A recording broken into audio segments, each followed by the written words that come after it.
Kultmusik kommt. Die Kultmusik kommt. Da kann man also laden.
Are we good to go? Yeah.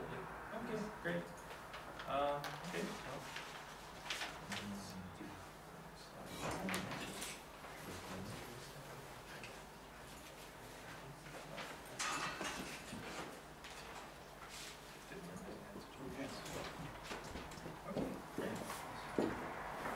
All right. Well, hello everyone. I'm Steven, and so today I'm going to talk about Blue.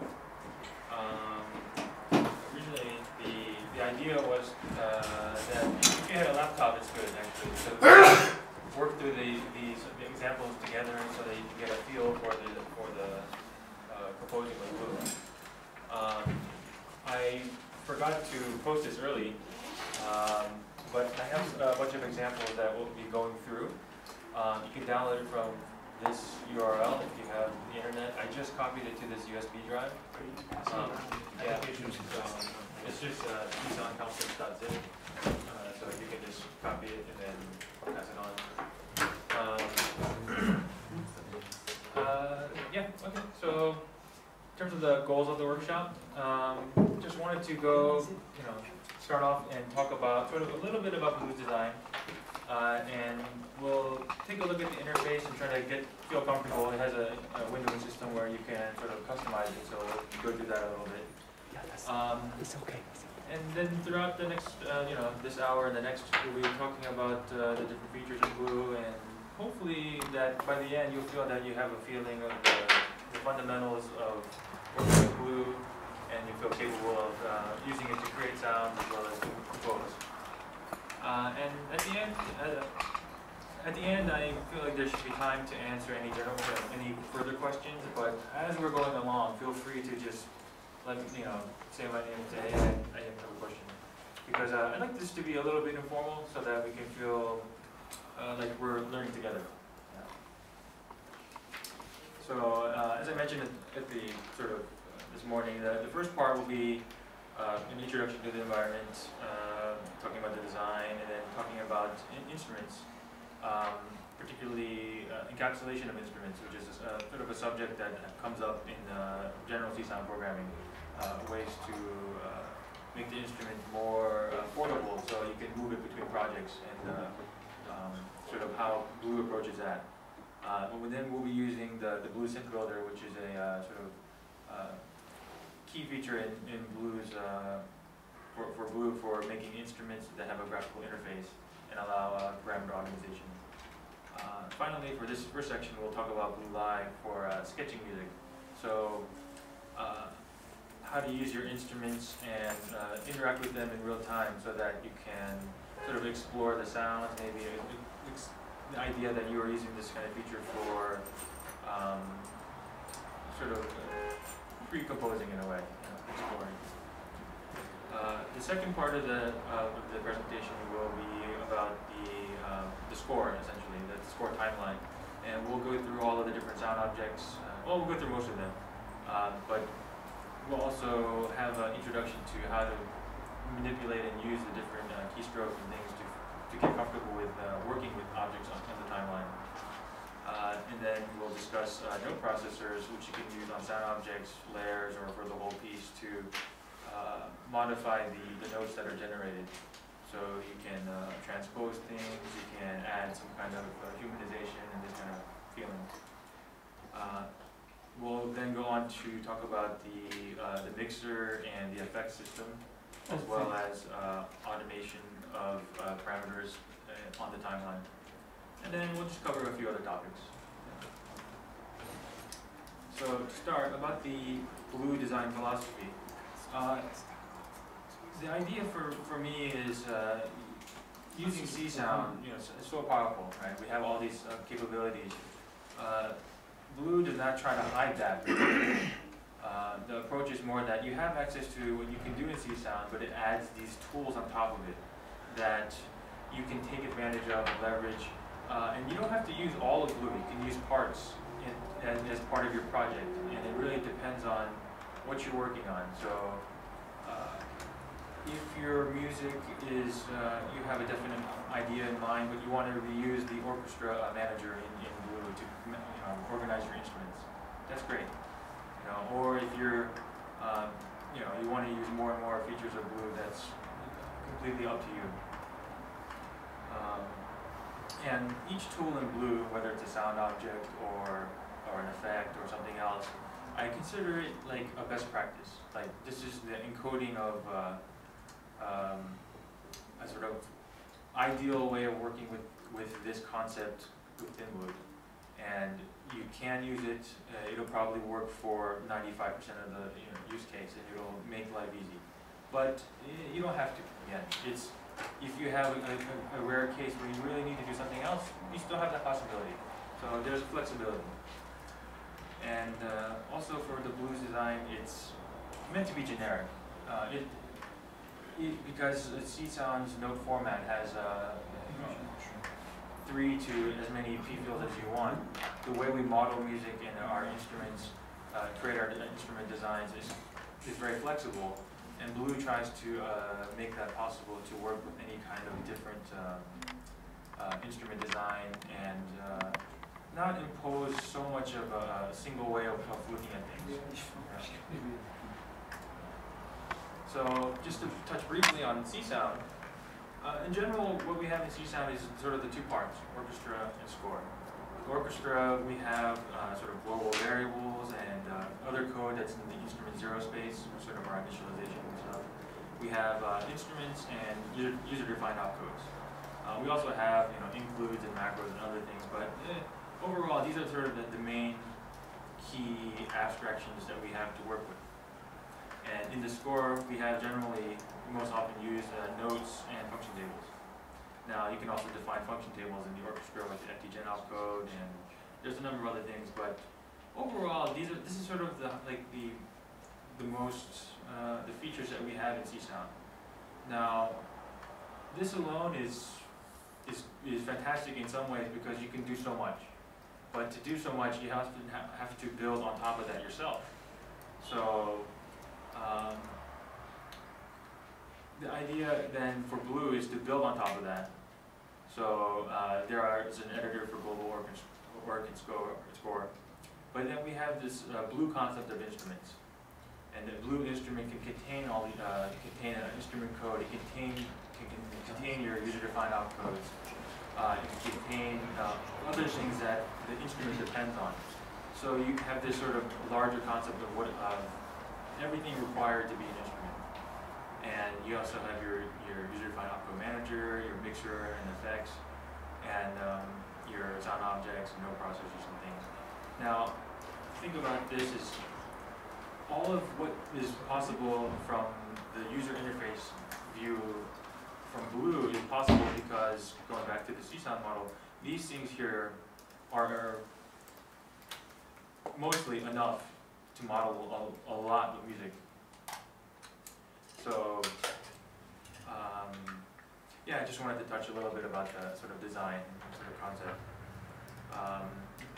For how Blue talks to csound, I think almost every program does the same. Any program that works with csound, it's Blue is going to first generate a CSV file from your Blue project. So every piece, you know, whether it's a sound object or something else, contributes to the CSV file, whether it's notes or instruments or user-defined output. And now, at this point, there are two ways of running Blue. One is with the command line, where it's going to just call generate the csound and the CSV file, and then compile or run csound as if you were to run it on the command line. It runs in its own process. Blue can still send notes to a running csound process if it's not Windows, because there's a limitation on Windows pipe, the way pipes work. But that's about as much as it can do. Now, if you run Blue with the API, you get all the features of running with command line, but you also can do the things that you can do with the API, which is to send control signals and directly into csound. And that's how we are able to do real-time moving of knobs and sliders and things, and be able to hear that in real time when working with instruments and effects. Now, the API works, the last I checked, on Windows works out of the box. You just run Blue and the API is enabled.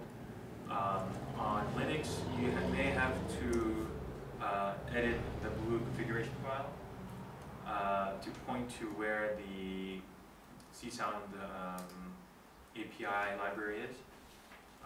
There is an example of that for Debian on the Blue Wiki. OS 10, there are some problems. I'm demonstrating today on OS 10. I'm using a self-compiled version of csound. The next version of csound that will be released, hopefully soon, will be built for 10.6, 10.7. It should work with Blue out of the box. Yeah, the last one did, and I just downloaded your latest release like last night or the night before, and it's not playing csound files again. You know what I mean, by default. Right. Just as installed. Okay. So there might be some trick. Maybe you'll tell us before we get started, or okay. Yeah. there are a few Mac users here. Run through. Yeah. I have a problem with installing Vim on my Ubuntu machine. It worked without any problems on Windows, but I couldn't manage it to get working it on the Ubuntu machine. I don't know why.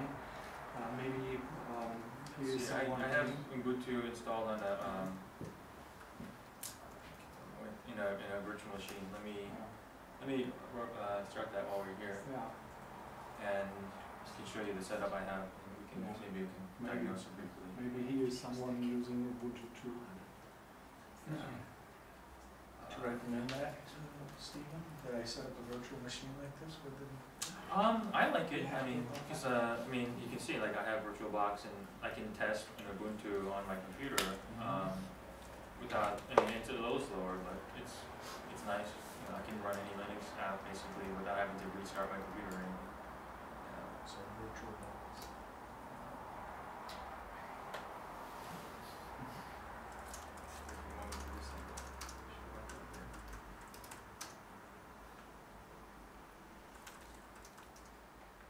Okay, so at this point, hopefully, if you have the zip file and if you unpack the zip, there should be an example file called example1 from csound to Blue.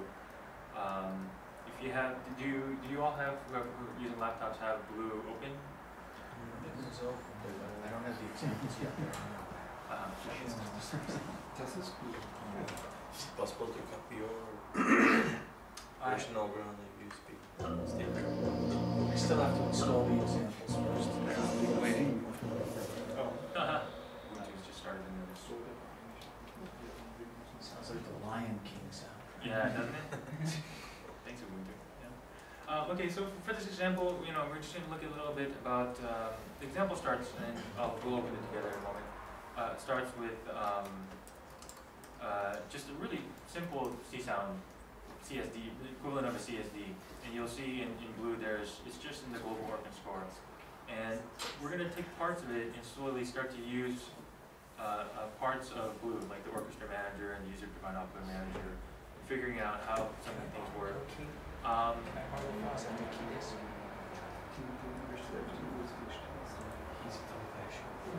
And as we move the parts over, we'll talk a little bit about dependencies for instruments.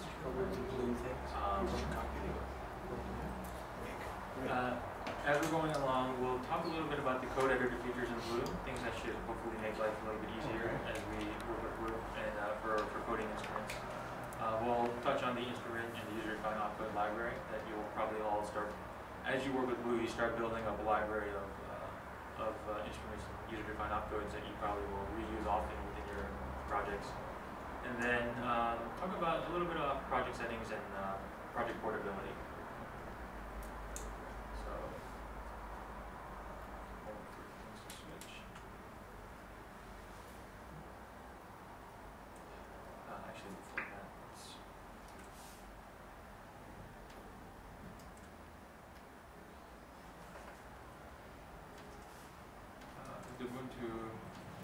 So does it load up for you?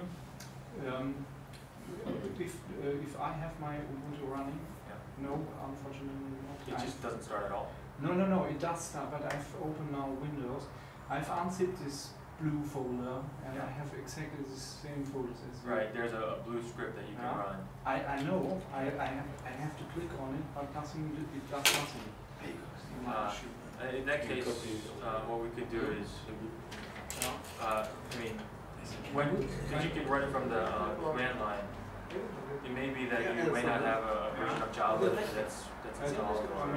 I tried this.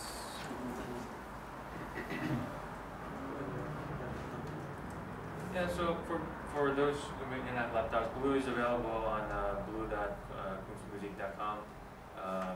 There's a link to source for it. You download. There's either a zip file that is used for Windows and Linux, or there's another zip file that says OS 10 that downloads Blue as an app file, so you can just double click it. Once you download it on Windows and Linux, you'll see a sort of folder structure where there's a Blue folder, and within the bin directory, you'll see blue.exe, which will run on Windows, or this Blue script, which you run on Linux. What you may be able to do is run it from the command line to see if there was some kind of error. I did, but there just happens nothing. No error, but no program as well. I can show you. Okay. But I don't want to stop. Okay. We'll check it out later, perhaps. Yeah. I'm gonna go back to OS 10 for this. So here's Blue, right? And I'm gonna just go ahead and go to File and Open Project.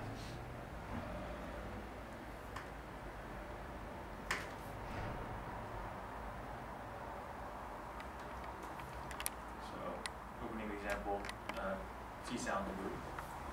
Now here's the sort of the general interface. Now I don't know if you guys realize, but you can reorder these tabs to whatever position you want. You can double click these tabs to make just that tab be the highlighted or take up the whole screen. So you double click again to come back to where you were. There are also a number of editors and things that will show up on the side, on your right hand side and at the bottom. And these here, there's a little button here. You can make it such that it pops out and then disappears once it loses focus.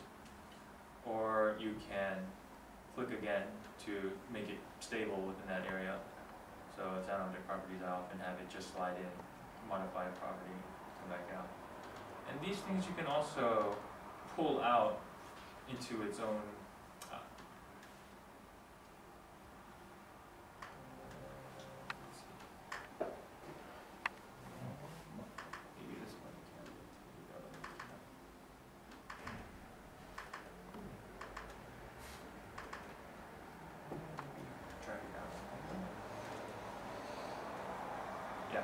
So So you can drag it out of the window to make it its own separate window.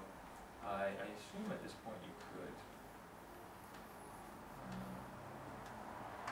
No. But I guess if you had two monitors, you could probably move it over to the side and take advantage of space that way. How do you get it back to? Oh yeah, so you can. What you do is you drag it from the from here, just underneath the sort of window part, and then you can just drag it back in onto the main window, and it'll come back in. Yeah.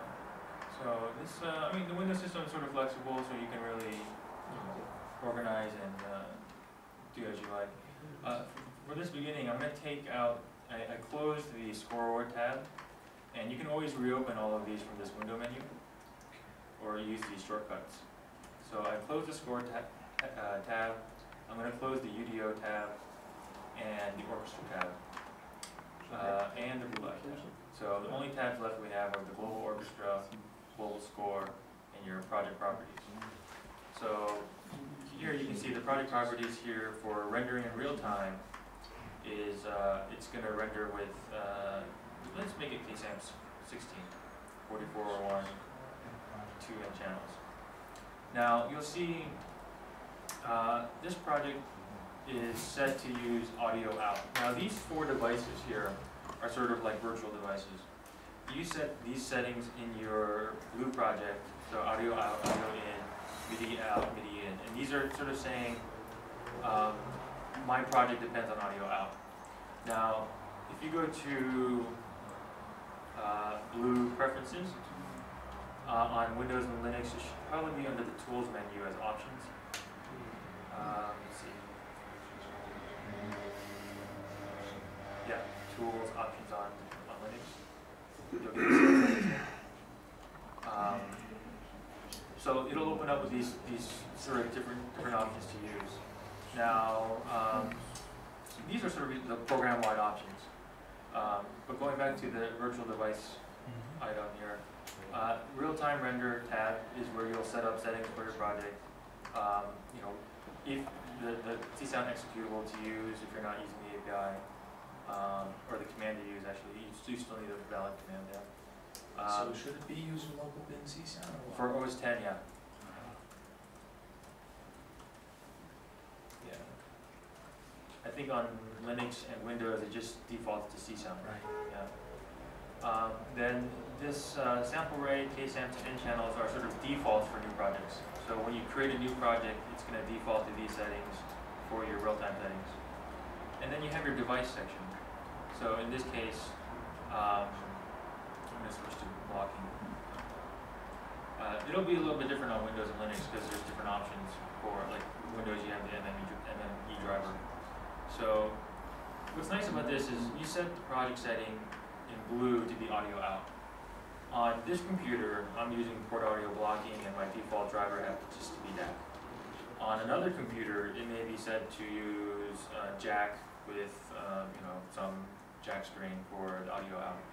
Now the thing is, I can move my project computer to computer, and I don't really care what the setting is, because that's really important just for the computer. But the project just needs audio out. So sometimes you'll see CSDs with the actual string for what audio driver to use and what DAC, and that's really sort of system dependent. So I'm trying to make a way to abstract that out so that you really set that up in blue, and then you don't worry about it. Yeah. So there are a bunch of other settings here. Just render settings. Just some other features for like when you're generating file or broken sound objects, some playback settings, values for the text editor if you want to change the colors, default author for projects, and if you want to make sure enabled on new projects. And this general tab, you can define where you want the location of the csound manual, what your sort of default work directory is when you open up new files, and then just some other options. Yeah. So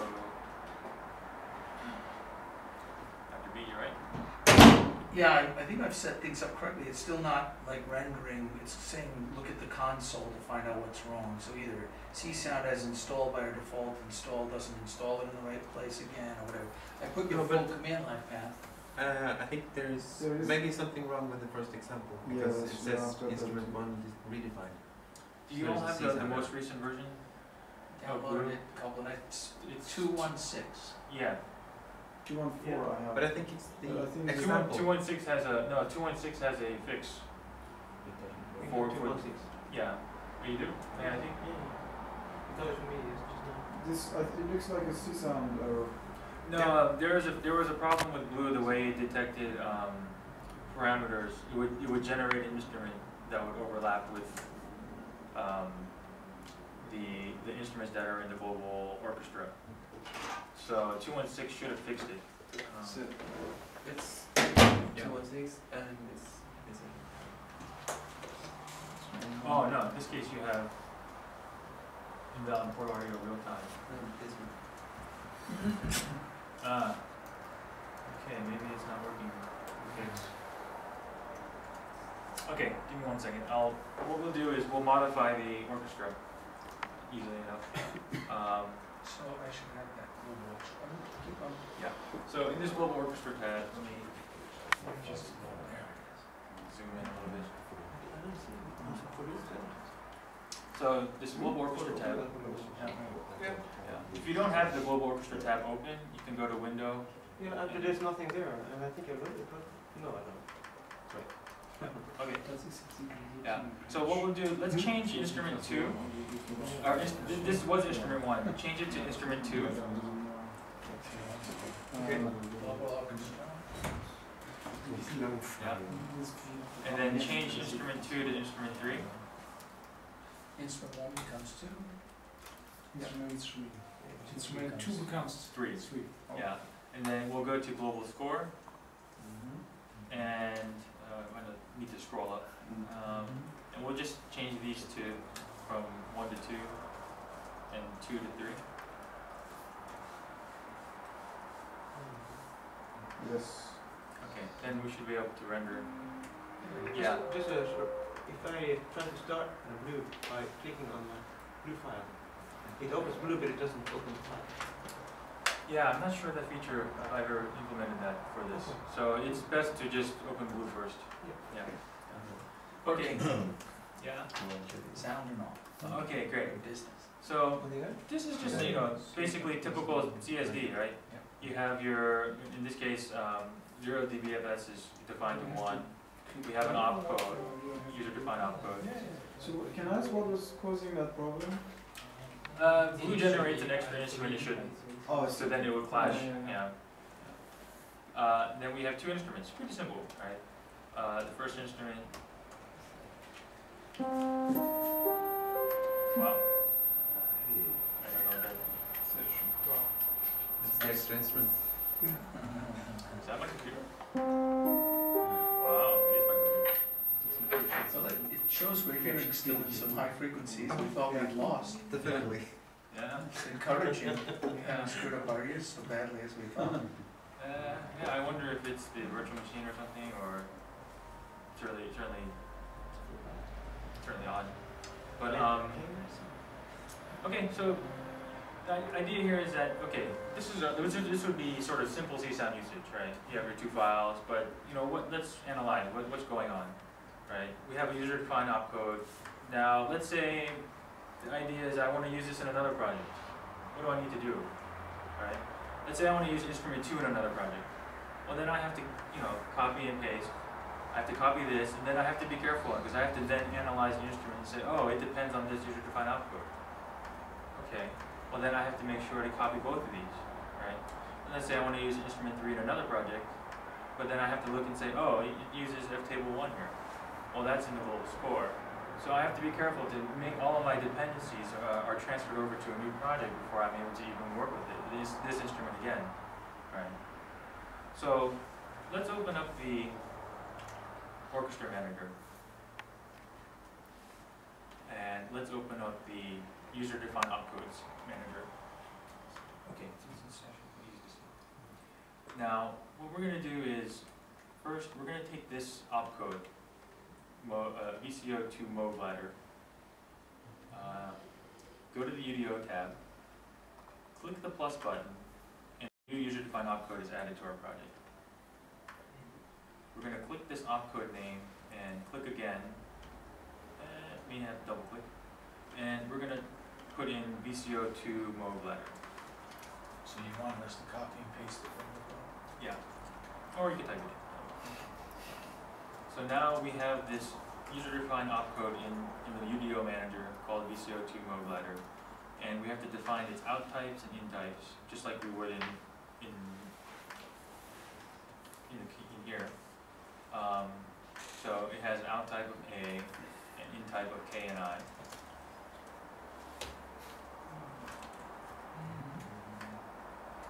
And we're going to put this, copy this body of the opcode here, without the opcode in the end op. Just the code. Yeah, just the code, and we're going to place it right here. Now, if you do test opcode, you should see something that looks exactly like what we had written earlier, right? So this is just useful to just test and make sure that your user-defined opcode code that you wrote is going to come out the way you expect. We should push the code tab and not the comments tab there, because the comments tab had been selected. It belongs under the code tab. Under the code tab, yeah. The comment section is strictly just for entering in any comment that you want to put in. Nice. Steve was here. It's never going to generate in the project. And it's good if you want to pass the opcode to someone else. Then maybe they'll have a chance to just get a reference for what is this opcode about. Also, there is this I button. I'm not sure I have an internet. I may have an internet link. Let's see. Oh, does it take you to the repository? Yeah, everything on the csounds.com UDO repository, you should be able to browse. How do you undo something if I've deleted not code by mistake? I'm sorry? If I've deleted something by mistake, how can I undo? I'm not sure it doesn't undo for that one. Okay. Yeah. Okay. I'm not sure I'm able to hit this repository from here. I don't know if anyone else is able to. Or I haven't tested this in a while, but what should happen is you should get a list of all the opcodes that are in the user-defined opcode repository, and Blue will know how to import that directly into your project. So now that we have this UDO in this sort of global project-wide UDO manager, you can take this UDO library. Let's add a group called. You right-click on the UDO library node, and you get these options. There's a lot of right-clicking in Blue. There's a lot of contextual. You mean control-click on the Mac or something? What do you mean, command-click? You can do control left, control-click, or you don't have right-click set up on. Sorry. Oh. If you, Good to know. you use 2 fingers and click. Oh really? Did you set up my pad for that? I thought that was. I don't think it's by default. I think you No, have it's to just tell it, not by you have to default. set up your pad for that. This has it. 2 fingers and then click. You have to set it up and You have to set it up. Okay. So I'm going to create a csound conference folder in the UDO library, and I'm going to take this. You can press, drag, and drop it on the csound conference. And now this VCO2 mode ladder is part of my program-wide user-defined opcode library. Now, if I start a new project by pressing Control-N or Command-N, this is a whole new project, and this library is still accessible, so I can click, drag, and drop it into my new project. So, How did you rename the group? you click and then double click. Oh, no, let's see. You click it once, and then wait a second. Yeah.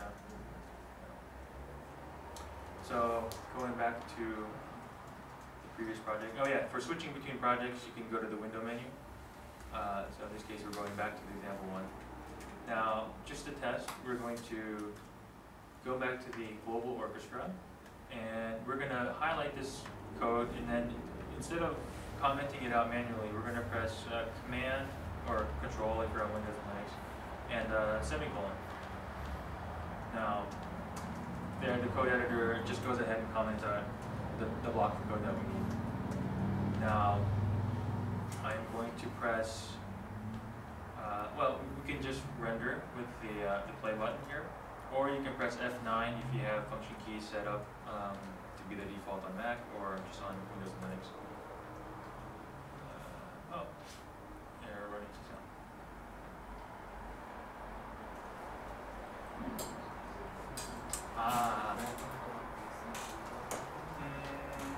Okay. This is something I didn't foresee. Okay, let's uncomment this section here.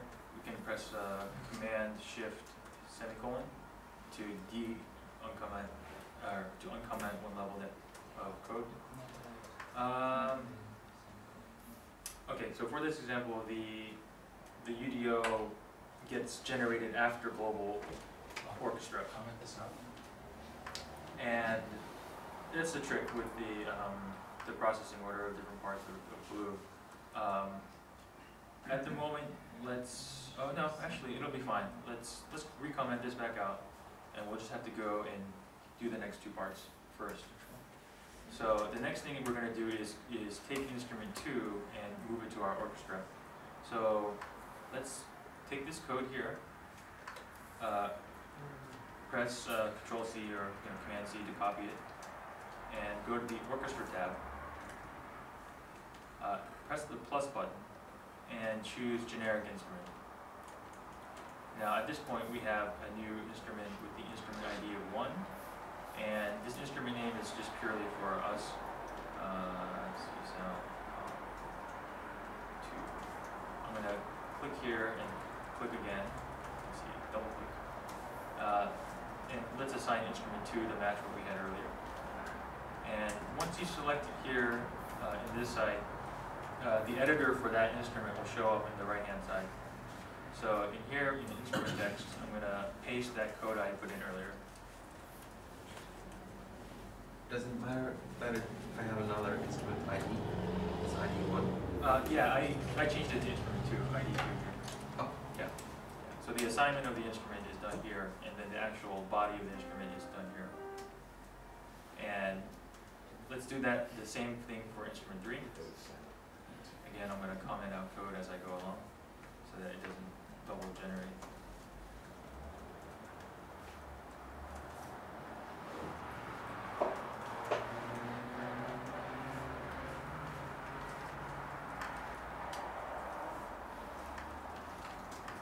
And in this instrument text part here, coding.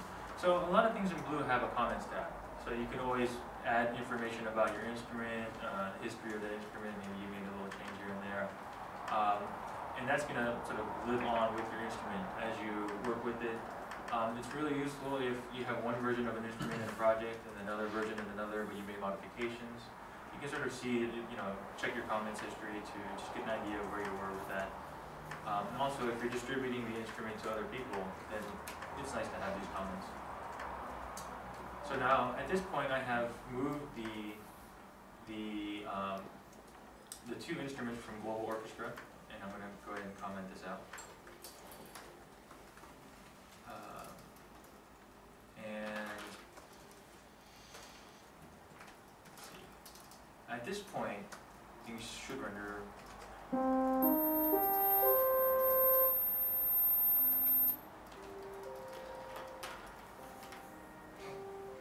Yeah. So we have, we're back to where we were, but now we have sort of everything put into the sort of blue location for things. Now, again, with the user instrument library here, you can create folders, drag them down to add them to your library, and then for your next piece, you can maybe just drag it in. Now, the UDO here is still in the global space. Now, it's still possible, only instrument 2 really depends on it. So you can right-click here to copy it, or in this case, we'll cut it. Go to the orchestra, go to instrument 2, choose the instrument UDO editor, right-click and paste. Now, what's the implication of this? Is the user-defined opcode that this instrument depends on is now embedded with that instrument. I take this project, and let's say,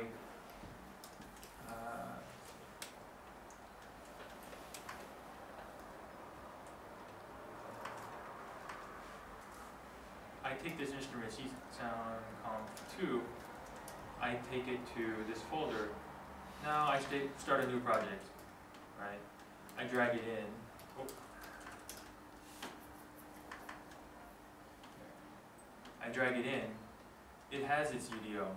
It has its instrument text. Everything is together.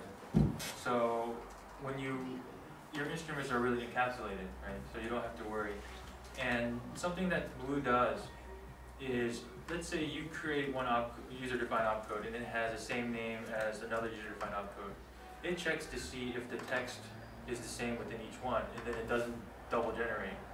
If the text doesn't match, it'll rename the user-defined opcode for you, and within the code that's generated, so that there are no clashes. So this is just, it's Blue's sort of method for how do we make an instrument that really is portable and between projects, and easily can start off our new projects with work that we've already done.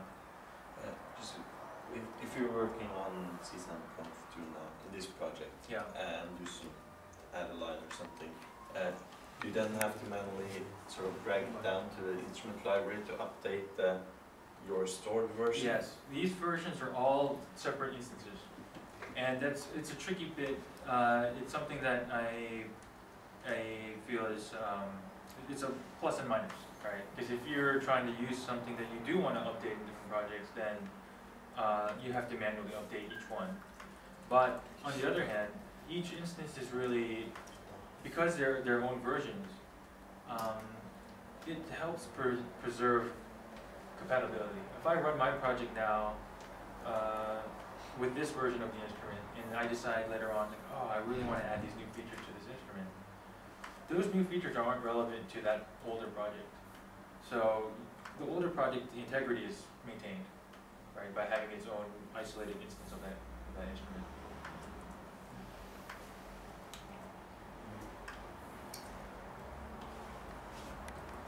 So going back to example 1, I've moved the user-defined opcode into the instrument, and if I render, and I'll turn that off to the high pitch. But we see that, yeah, it works, right? The user-defined opcode is part of the instrument, and all is well. You have to do the full steps though. You have to copy the inner content plus the name, plus you have to set the whole thing up again in the instrument. So I just copied the name, it didn't bring over the whole UDO. Were you able to drag the whole UDO into the instrument? I had to actually, the way I do it is I can pick one here, I right click and I copy. Yeah. And then. Oh, you pick it from the library, not from the editor. Okay. You can also pick it from here. I tried, I grabbed the title there and it just put the title in for me, not the whole UDO. Did you, and you right clicked and did copy? Yeah, I mean, I copied. I don't know if I'm right clicking. Yeah, you'll probably, because if you double click, then sometimes it'll get into the name editor part. I see. Yeah. So, okay, so control click to copy. Okay, Yeah. that would explain it. Sorry. No, it's all good. Yeah. So another feature, for those of you who are used to looking at the full CSD, there's a shortcut, but I'll show you the menu option here. If you go to project, you can do generate CSD to screen, and you'll see what the CSD file is that got generated from Blue. And you'll see that at the very top it has the sort of comment section. There are parts in the project properties where you put the title of the piece, your name, some description, comments, and all of that will get generated into the CSD. You'll see all the properties from the real-time render, or sorry, the disk render settings for this case show up here. And then you see our global code, and you see that the area that I commented out is still getting put into the CSD file. And then now we see the parts that are generated from the other parts of Blue. So that instrument 2 that depended on VCO2 mode ladder is going to generate its opcode, generate its instrument code, and then the same for instrument 3. And being able to do this Command Shift G or Control Shift G, it's useful when you're sort of need to debug or you just want to get an idea of what's happening from between blue and csound. So it's a comes up often, I think. So at this point, let's move on to example 2. Just save everything and continue. Oh yeah, you can save it or do as you like. Yeah, so there should be a file called example 2. Sorry. It's fine. From Inster to blue synth builder. Why did you choose a minor chord instead of major chord? I don't know. Just that day. Yeah. And this example 2 starts off pretty much where we left off from example 1. We have just the 0 dBFS in the global orchestra. Our project properties are here. You'll see this project information is where I put this information, and this should be example 2. But yeah, I did not take that one. Sorry. Yay for comments. We have So it should be example 2, right? And right. nothing else. Got it. In this case, we have one instrument. It has that VCO2 mode ladder opcode. So how do I find that? I'm really lost. Every time I touch anything, I lose a window, except the windows I can't get rid of. I've opened this project, and now what do I do? Which? And I've got example 2. Okay, yeah. What do I click on? Right now, I'm on the orchestra tab, which is in the Windows section. I'm not seeing what he's seeing. So. Yeah. So if you go to Window Orchestra. Yeah. And then, I've got an orchestra tab. I'm not seeing what you're So seeing. if you click on the Udo tab. yeah. If you click on this instrument on the left here, and it's highlighted. Yeah, I've done that. Yeah. Yeah. And then, do you see something like this? Yeah, that's what I'm seeing. Yeah. So the generic instruments in blue have its instrument text. You can actually add more global orchestra and score here if your instrument depends on it. Generally, it's not as necessary as it used to be before things like the UDO manager were added, but they're still there for legacy purposes. But now we're starting off with our instrument ideas 1 now, because once you have an instrument in here, we don't get that double inster 1 problem. We have our instrument that has a VCO2 mode ladder, and we have this, our instrument code. Now, this instrument code, I don't know if you looked at it, it has fixed CPS pitch and then an amp dBFS value. We have linseg R opcode being used to generate the amplitude envelope, and we're calling our VCO2 mode ladder user-defined opcode. And this opcode is pretty simple. It just takes in the amplitude and pitch, calls VCO2 with its sort of mostly standard parameters to get a sawtooth, and we're running it through a mode ladder filter with a hard-coded filter cutoff at 1400 and 0 resonance. Now, what we're going to do now is convert this instrument into a blues builder instrument, and we're going to add a user interface. And if you have the API, we should be able to then modify everything in real time, the values. So, going back to the orchestra, we're going to right-click and choose Convert to Blues Builder. Now, nowadays, for myself, I generally start off creating Blues Builder instruments. But if you happen to have an old generic instrument, or you find a generic instrument in a different, older project you may be looking at, you can still do this conversion. And what the conversion does, it basically has the same things as the generic instrument, but it adds just a couple more things. One, it gives you an option for always-on instrument text, which I'll go into in just a moment. And we have this interface editor. So the things we want to modify now are going into code, going into instrument text. What would be useful items for this instrument? Well, this instrument is pretty simple, right? But what would be nice is if we could change the filter cutoff frequency and also the resonance for mobile ladder, right? Because maybe as we're working, we want to shape that a little bit to get, be able to find the right sound. So in this case, VCO2 mobile ladder has only two properties now, amplitude and pitch. So we're going to add two more. Let's wait there. Go to the UDO, click VCO2 mobile ladder, and we're going to add two more K-rate properties. And let's see if I can zoom in. So we have two more K-rate properties that we've added, and we're going to add that as K cutoff and K resonance.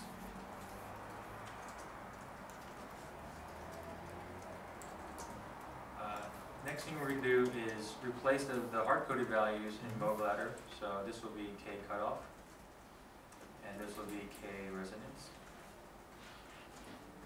And now we're done with modifying this user-defined opcode. Now we go back to the code for our instrument, and now this opcode call will be invalid because we now have two more properties. So let's see, K cutoff was set to 1400, and K resonance was set to 0. Let's just test that real quick to make sure that the user-defined opcode is working. K cutoff, K resonance, and if we render, right, not much to it. So we're good. Now we want to make these values, changeable. Are you? Is it okay? I'll figure it out. I just got a dialog box and there's an arrow.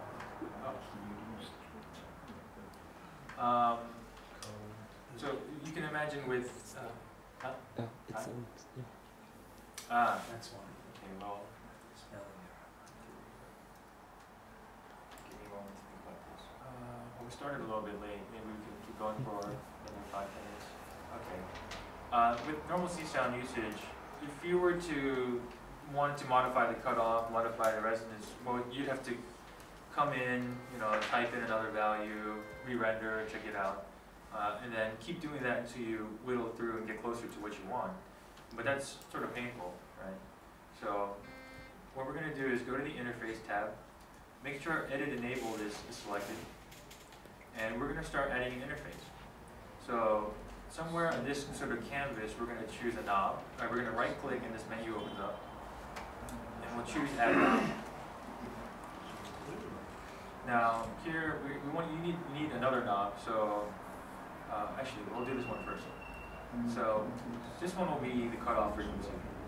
Now the object name is very important for all of the DSP or within the widgets.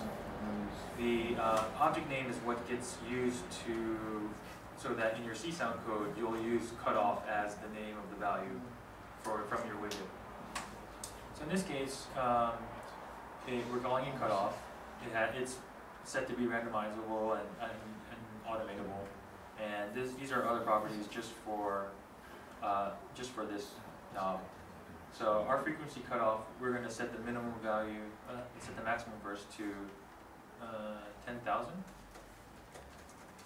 And this is going to ask you about line boundary change.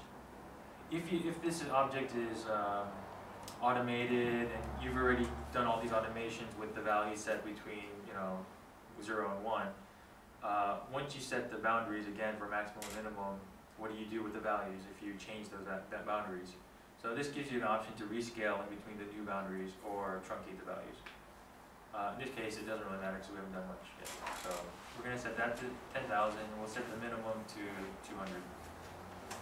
And set a rescale. Now, let's just right above, let's right click here and do add label.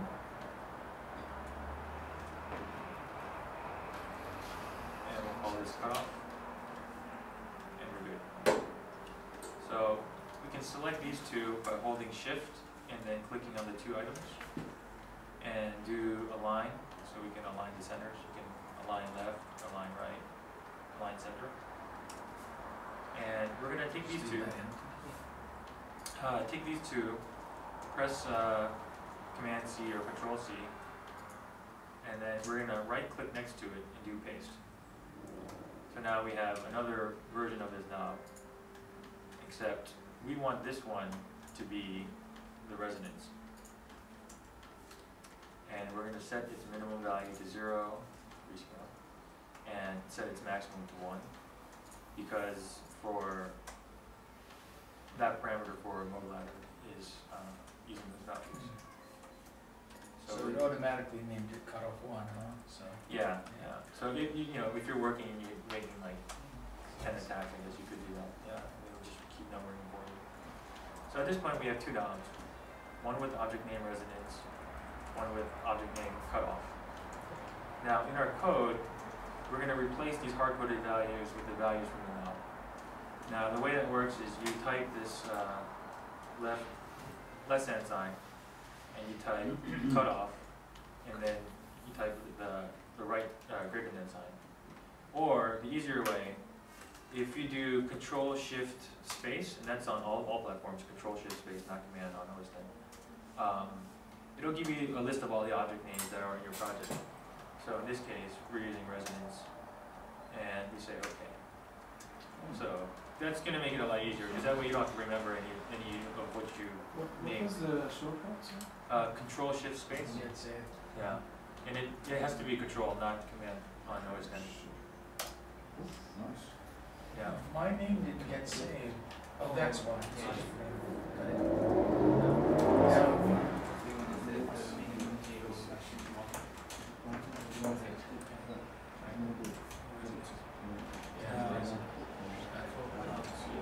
At this point, let's choose Edit Enable to turn this off, and now we're in this mode where we can modify the value here. And we'll start off with a sort of lower cutoff. Now, if you do the generate CSD to screen, you'll see that the value of the knob is being initialized here. And you're going to see this GK Blue Auto, whatever. Blue will generate a lot of stuff in the background so that you don't have to worry about it. And you'll see that these values here are being used where we put the less than resonance. And at this point, Are we wanting to turn it off to get the values that you did, or? yeah, you mine can, just says GK Blue Auto 0 and Auto 1. yeah, you can change the values of the knob. I'll change them first. Yeah. So in this case, I'm going to add loop here and press play. So.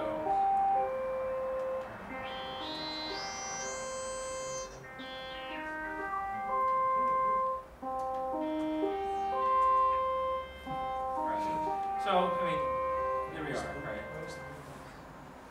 Yeah, I see it. Yeah. So, one thing about Blue is that you have these sort of features to, like looping is actually pretty useful as a composer, because you want to, if you're working with a timeline later, you're honing in on a section, you want to just focus on one little bit, you can then go through. But it doesn't, unless it's a new value. If you're running with the csound API, it'll manipulate in real time. Yeah. If you're running without the APIs.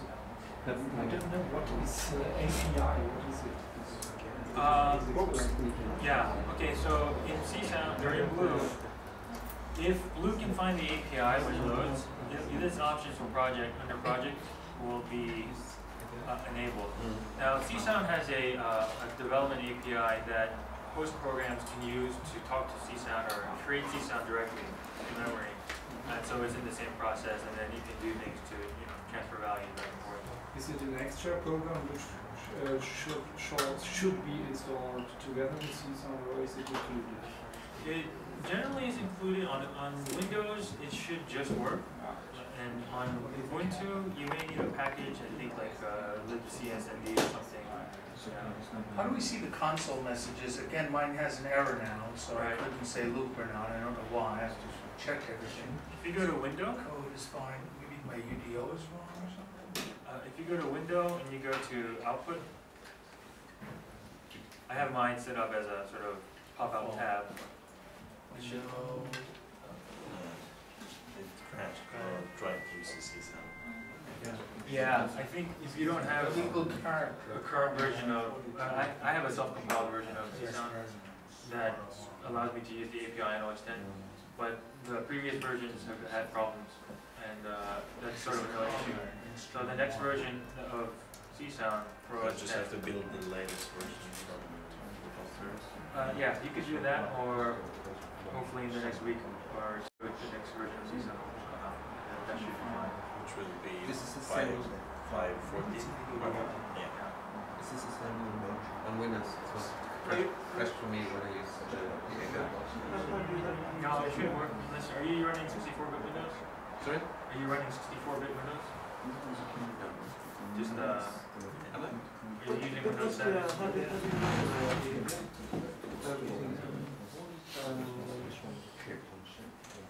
There may be a problem with 64-bit Windows. Resonance. GK Blue Auto 1. It's like got the old name for the resonance slides. At this point, I think we're supposed to be on break. So, what time is the next part supposed to start? It's next time will be quarter before. Alright, so we have like 7 minutes, I don't know. I'm happy to keep going, but I don't know if it's a problem for you all. No, I think. Get a little water. Yeah, let's take a small break, and what I'll do is I'll finish up the example 3 on the next part. Yeah. Yeah. And then Mine we'll- is complaining that, like, it tells me GK Blue Auto 1, comma, there's an error, K resonance, and I look now at my UVR, and he's fine. Oh, sorry, Steve. He's fine, resonance. He's fine, the label's right. Yeah. He's fine, cut off, same name. So he's good. Now, maybe I made the UVO wrong, but. No, this should be fine. That's good. The code? Equals cutoff, equals resonance, so those are our channels. Oh, it looks like there's some kind of weird character that was. Oh, an invisible character. Yeah, I don't know. It's possibly very technical. Think that alone did it. What did you say about it? On OS 10, I set the keyboard to the function, keys actual function. Yeah.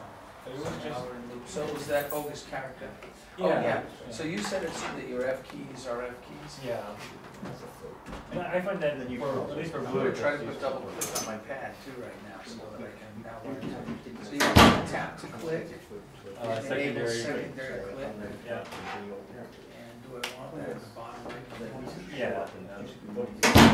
So if I just double click down there, or. No, you just right click. Yeah, and you should open up, especially later. Okay, so go there, and just click that corner. Yeah. That's right clicking now? Yeah. Very good. And then the normal click is there, Yeah. I guess. I'm sorry? Yeah. You are.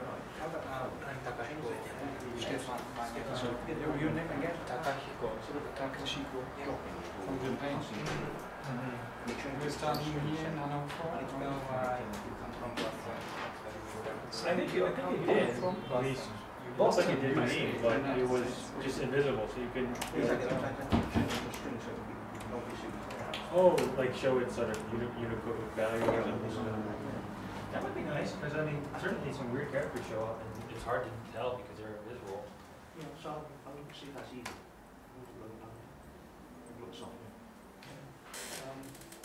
I could ask You- a question I have. John? So now I'm. Do you remember for the movie. Film. If I just Mike for the Minute. I can Charge. See, this is, I mean, I love the camera, isn't that nice? How sexy it is. It has great stability, Yeah. but you can't charge it anywhere. It's renewed. You have to leave it in here to charge. Yeah. I bought even other adapters and it won't I charge. don't know why.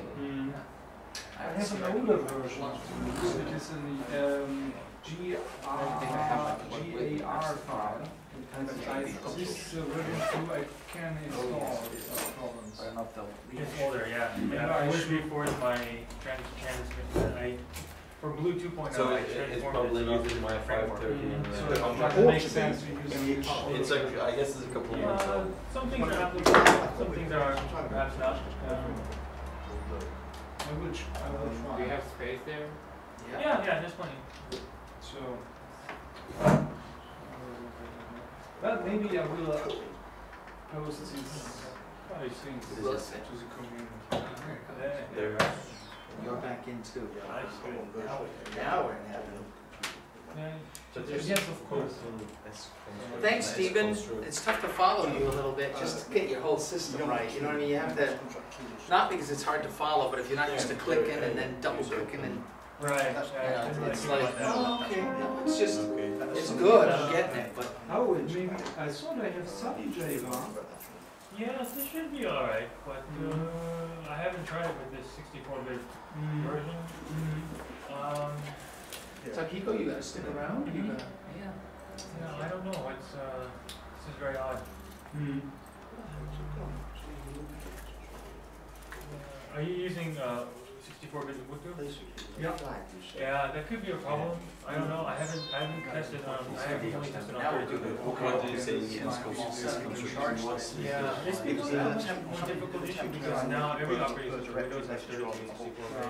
So this So they've been supporting that for a long time. Okay. OS 10 is now you need to do it with 64. So I it's feel like when you run the 32, 64-bit works out on OS 10, but I don't have a Windows machine at the moment except for an old XP machine. And I don't have, I only have 32-bit Ubuntu installed. But I should probably install 64-bit in a virtual machine to test. Maybe after the conference I'll spend some time to do it. But these things with the knobs can be done also by csound by extension. Yeah, the widgets. With widgets. I will take Very care of well. it. But this is nice, there's all other things Or that make it a little more. with cute csound. That's what it's called. The thing about the widgets in Blue is that they're part of an instrument. Yeah. So you move your instrument to another project. You could do it live during a live session if you want. I guess can't you seem could. to get to the camera. But the thing with widgets and Qt sound is that it's just already saying application working wide. Yeah. So the way you use it is a little different. Yeah. Yeah. Okay. So Qt sound you're making more like applications, but in Blue you're actually creating an instrument. Yeah. And later on I'll show there's an effects coming. The effects are using the same code editor and the same widgets to do things. I love it, but. You have to empty this. Yeah. It's called build multi-core. Yep. That is in the help file. Build multi-core. Just making And if that's not in there, I'll change that. So far, Good, no, it's great. Like I said, it's build, getting used to a little bit of the extra clicks, but no, it's great. Yeah. You're learning a lot. And the problem is, like getting my screen, you showed us how to move stuff around, so once you do, getting my screen to look like yours again is impossible. You know, it's like, oh, how do you move those modules back in? P-threads. which is the, Yeah. thready, Yeah. That's what it uses. I didn't realize There's this one was other going to site. be. I think I miscalculated how much time it was in each part. So I think part 2 I'm going to have to go Implementation of P-threads doesn't include barriers. more about just getting used to using Then the it score, does. not so much in each object. It's not Right, But I think that's alright. Yeah. Oh, that's very very good. good. Yeah. As long as we feel that switched on. we've got it, you show us how to do a few translations, a few encapsulations, then we'll Just go check there it. as we. What's that? Basically, it should do it automatically. If you know how to use csound out The there, pre-head barriers. you know how to move it around, stretch it, It's those things, actually this should be alright. That'll be a big win. Yeah. Just check it works. Wow. I'd like to know if it works. Yeah. But once I have the time, I'll Yeah. Just if you- I'll send an You send me an email. Oh, sure. I got it. You want the scroll? Yeah, yeah, definitely. No, no, it's definitely on the plan. I had to reopen the project 3 times.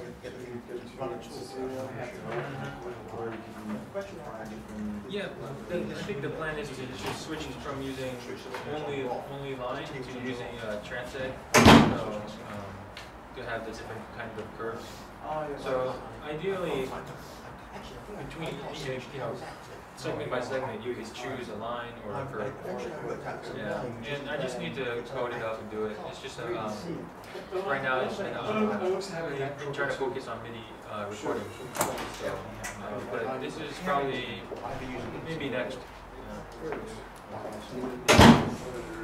Yeah, and also a long time request is to make exponential. How many of you guys think hourly? Yeah. These are those two are edited. This is done. Yeah. There's already there. It doesn't, unfortunately, I don't think it runs through. Okay. I'm just using it for note taking. Okay. I don't know. I don't know if I did something. Oh, you're in the single line. Oh yeah. Yeah, we love them. Okay. Oh, interesting. You put the editor on the right. And some people are trying to run csound. Generators. You have a pretty big. We used that in the concert last night. We were using these as a controller last night. I've never used it. It was a very interesting concert. Oh, thank you. I enjoyed it very much. I think the newer interface. Do you think, are you interested in mixing both church music and some digital? I wrote a piece. Oh yeah.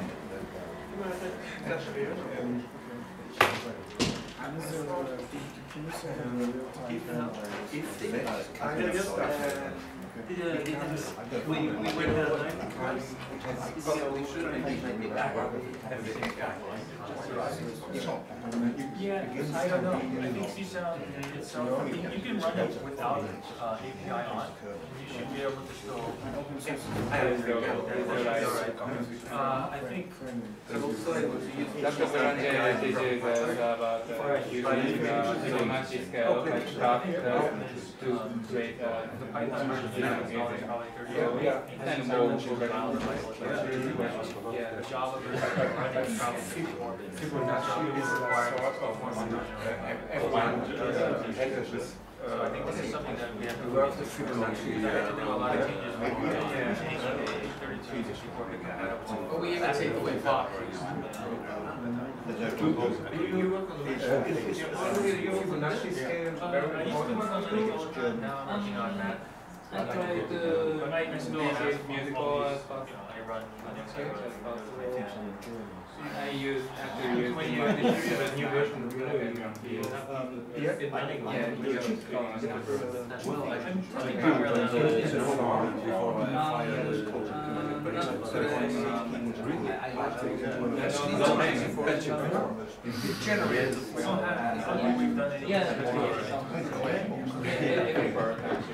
try to use those numbers. The most better changes. There's an option for that. That may solve the problem.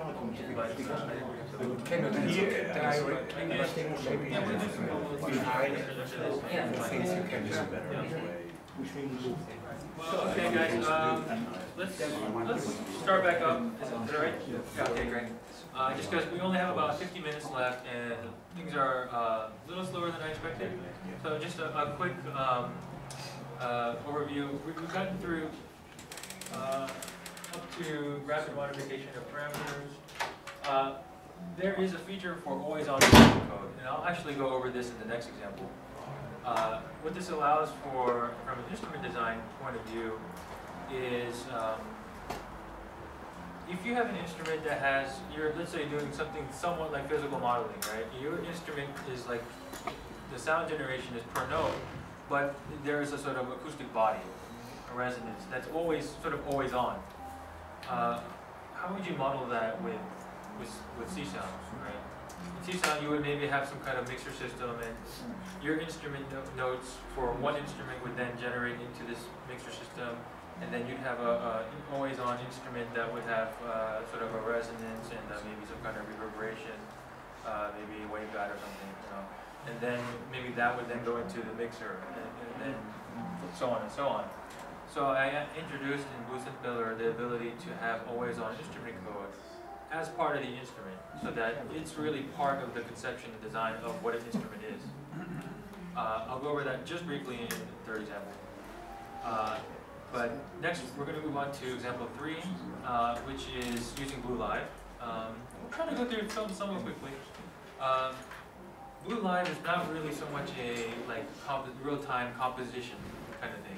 It's more about sketching and aiding your work as a composer, so that as part of your compositional process, you could explore your instruments or explore ideas, and then from there take that work that you've done and bring it into the score timeline.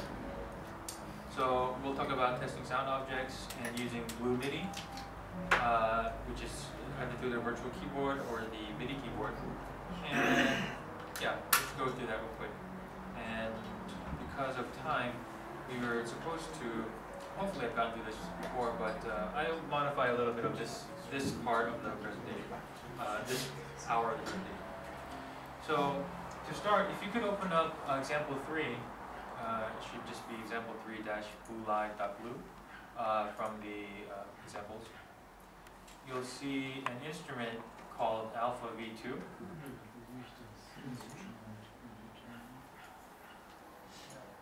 This is an instrument that I've been working on recently. It's a little bit, it's not overly complex. It's got 3 oscillators. You have different options. These are all mostly VCO2 options.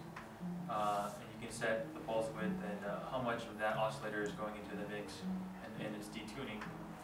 Have an amplitude envelope, voltage control filter, filter envelope, which you can disable, enable, or make it use the amplitude envelope. An LFO, and this chorus. Now in this case, the chorus is part of the instrument design, but in code, it is actually put in the always-on instrument text. Now, once we get to more details about the mixer, Blue has this sort of like pseudo opcode called Blue Mixer Out, and for always-on instrument text, it also has Blue Mixer In. So when you create an always-on instrument text, you always start off with getting the signals from the current instrument and sending it back out to the mixer. Instrument text here has all the code for my instrument that I've been building and all the UDOs that it depends on. Now, we're going to set up for Blue Live now. Blue Live, there's a window. You go to the window and you do open Blue Live, or you can use Command 8. You'll see this Blue Live tab is open. Now, we also want to open up the virtual keyboard. The window here is virtual keyboard.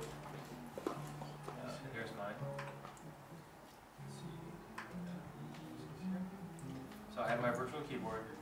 Now, at this point, there is this Blue Live button here. And this Blue Live button, once you click it, will start an instance of csound with your project. It'll basically create a CSD of your project without any of the score from your score timeline. And then it's now running. Now, my instrument here didn't show up. Blue Live didn't show up. I selected it from the menu. The property's not coming up in the tab anymore. No, it's not. No tab. I've got the instrument open. I saw it. Beautiful. Control 8 might give it to you. Yeah, you can try Control that. 8 gives it to you. Don't know. Or Command 8 on the Mac. So in the menus.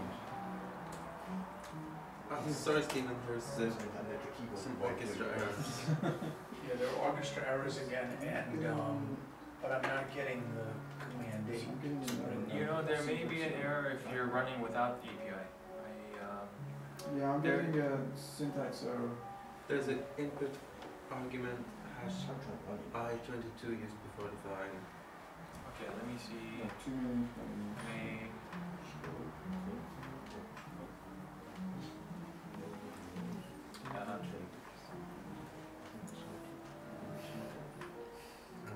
it's working for you. Yeah. Okay. Line 349 is the error. Maybe hi yes. Oh, but Tricky. Okay, so the problem with this is that this instrument was created to work with the API, and basically with Blue Live, you really should it's really most useful if you have the API on.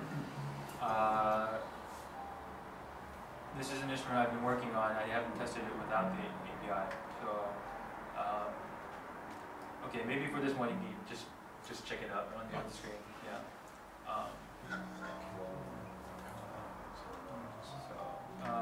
Again, so we have Blue Live on, and on my keyboard.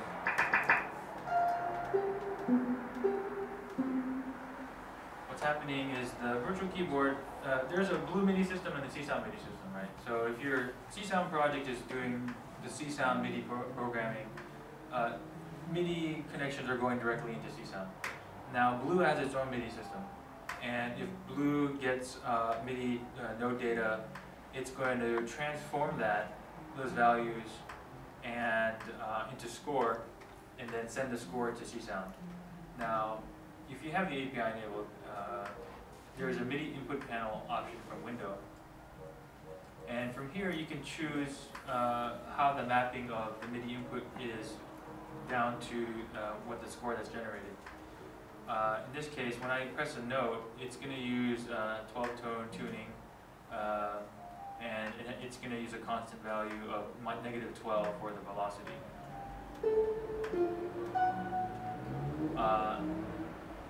You could choose a different tuning, and it would just for example. These are Scala files. These are Scala files, yeah. Does everybody know here this program Scala? It is an open source. No, it's not open source, but it's freeware, which with a lot of scale files, where different tunings are defined. Yeah, and when you have the keyboard here, you can also, once it's focused, you can use your keyboard to hit notes on the keyboard there, but notes sometimes you get stuck. But if you have your MIDI input, in this case, once you want to set up Blue for MIDI, you would open up the program options, go to the MIDI tab, and you can see what MIDI items are listed that Blue is able to find. You can also press rescan if you just recently plugged it in. And then you want to enable the items that are that Blue is going to listen to. So in this case, my Nano keyboard here is set up. Once you've enabled it in here, you also have to turn on MIDI input on the upper right here. And that's saying that now Blue is now listening to MIDI input, and it's listening to this keyboard because that's what was enabled.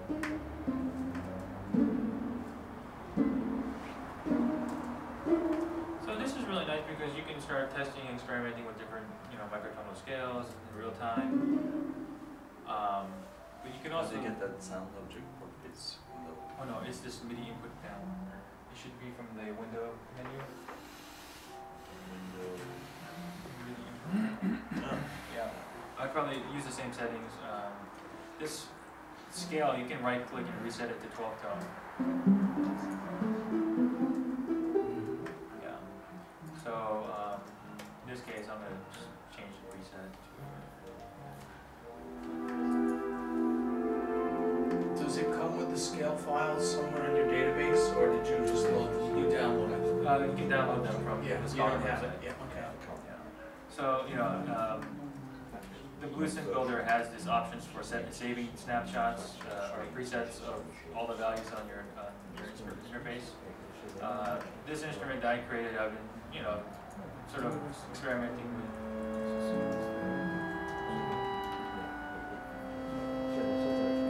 So, You save the Scala with the presets? No. This instrument is designed to be any frequency that you put in. So in context to your other work, maybe you have one piece that you're working on in 12-tone equal temperament. That's fine, it'll work. And then if you have a piece that you're using 19-tone equal temperament, then it'll work the same.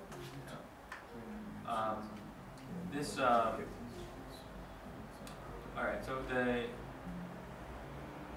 didn't really mention the preset system. Yeah, so I mean, for me, I've been using this instrument a little bit to sort of experiment and, try to come up with different kind of patches and I've been saving these presets, and now you can imagine having. I think that one of the issues with csound when you're normally coding it is that it's a lot of text. So what I see the tendency is to make smaller instruments with less values that you can configure. Or if you have a lot of options, once you have a lot of parameters, it becomes very difficult to edit and really explore the parameters quickly. I like to, lately for my instrument designs, I like to make a much more complex instrument and that has a lot of parameters that I can explore and create a lot of presets and then sort of get to know this sort of instrument for a while. So the Blue Light tab, if you could ever get it open on their computer, has a few, just two options. The score pad is not really, it's just sort of a thing I was working on. It's a lot like Finale. You hold down MIDI keys and you type a number. You type a number to create a quarter note or eighth note or half note or whatever. Not so useful. Probably will be going away. Well, probably won't go away, but it's was there sort of an experiment. The live space has been around a long time. You can actually create new sound objects here, or you can copy and paste them in from your score. And at this point, you can see the different values for the different sound objects, and then you can trigger.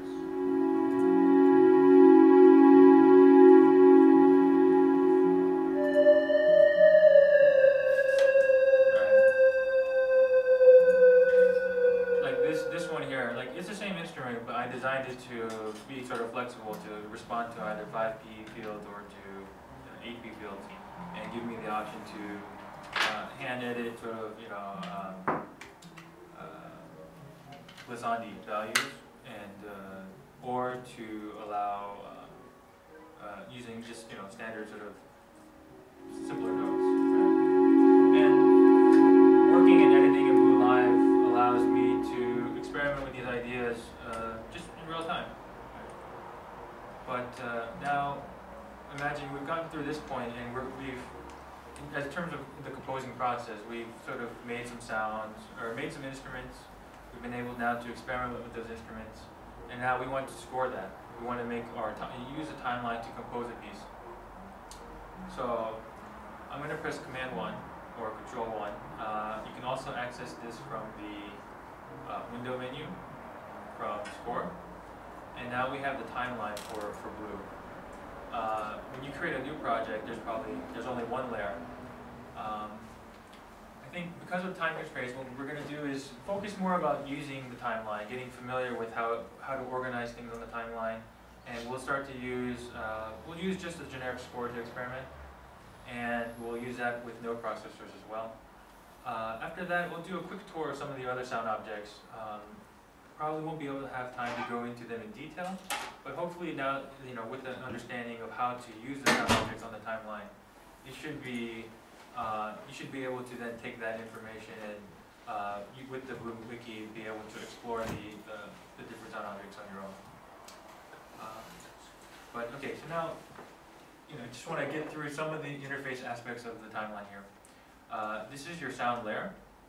You can press the plus button to add more layers.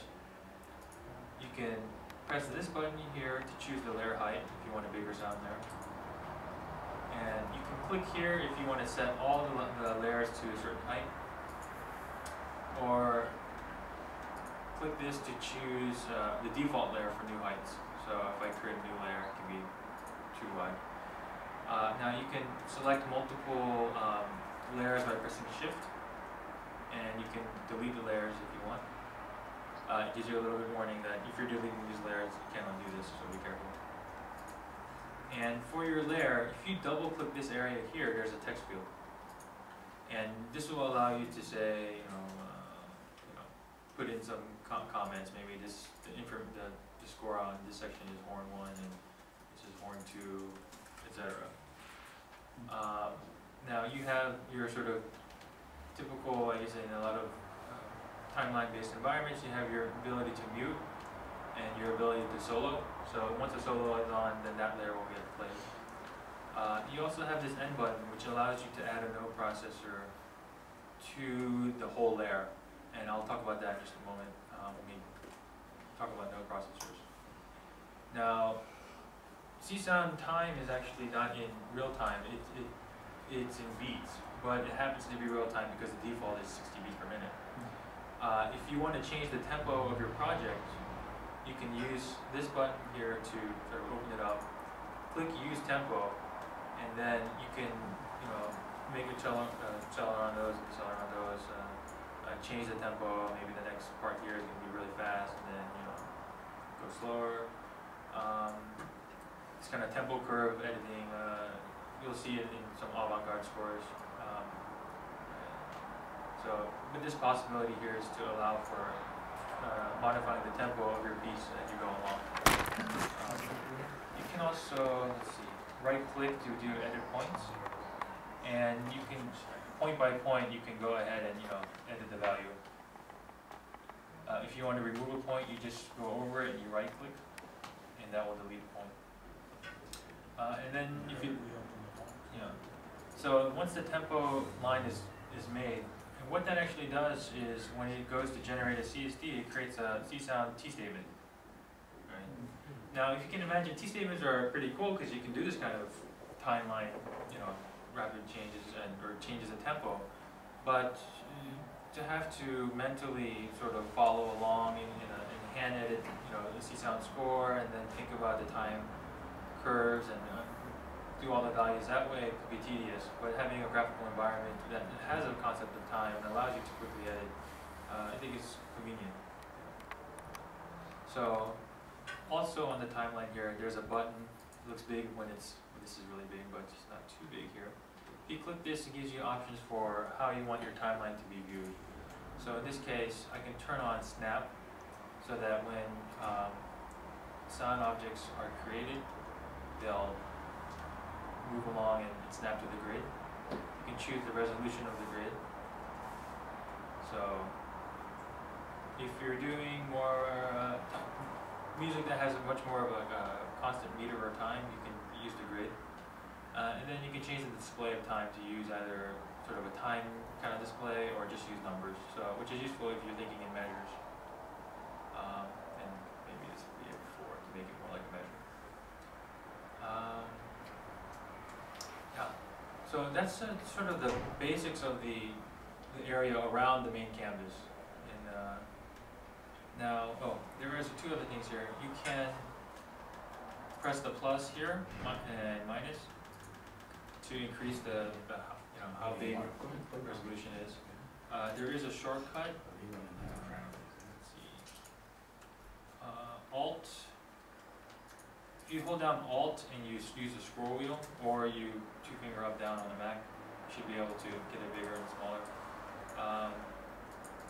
If you use Control or Command and with the mouse wheel, you should be able to change the height of the layer. So you have that. And otherwise, you can, in the most recent 2.6, you can scroll around the score using the trackpad. There is a little plus button here that shows you the overall view of your complete timeline. So if you have a larger piece, let's say for example, once you set up snap, all the tracks below it snap is the point, right? When you tell it to snap, everybody snaps. it's It's not track by track. Yeah, it's not by track by So I was track. looking for that button in the tracks, and I see it's a master kind of thing. Yeah, Yeah, okay. yeah, and That's great. in the future, I don't think you need it, I just was looking for it. yeah, I have some changes in mind for the entire timeline that we'll be working on in the next for a while, and it'll be interesting. I think a lot more options for how you organize time. But here you can see the navigator can be useful if your project's very big. If you're using a lot of larger layers, you can pop this navigator open and then use this to quickly move around. Going back to the example 3 that we've been working with. Let's see here. off the main inputs and come back to here. So now we've sort of seen the areas around the timeline. I'm going to open the sound object editor. So that's from the window menu. You can do sound object editor. There's also Command Shift E or Control Shift E. So the objects on the timeline are sound objects, and then when you click them, you'll see the editor for that sound object in the bottom area. So I'm going to right click and do generic score. And once I click on it, you can see that the editor for this kind of sound object shows up at the bottom.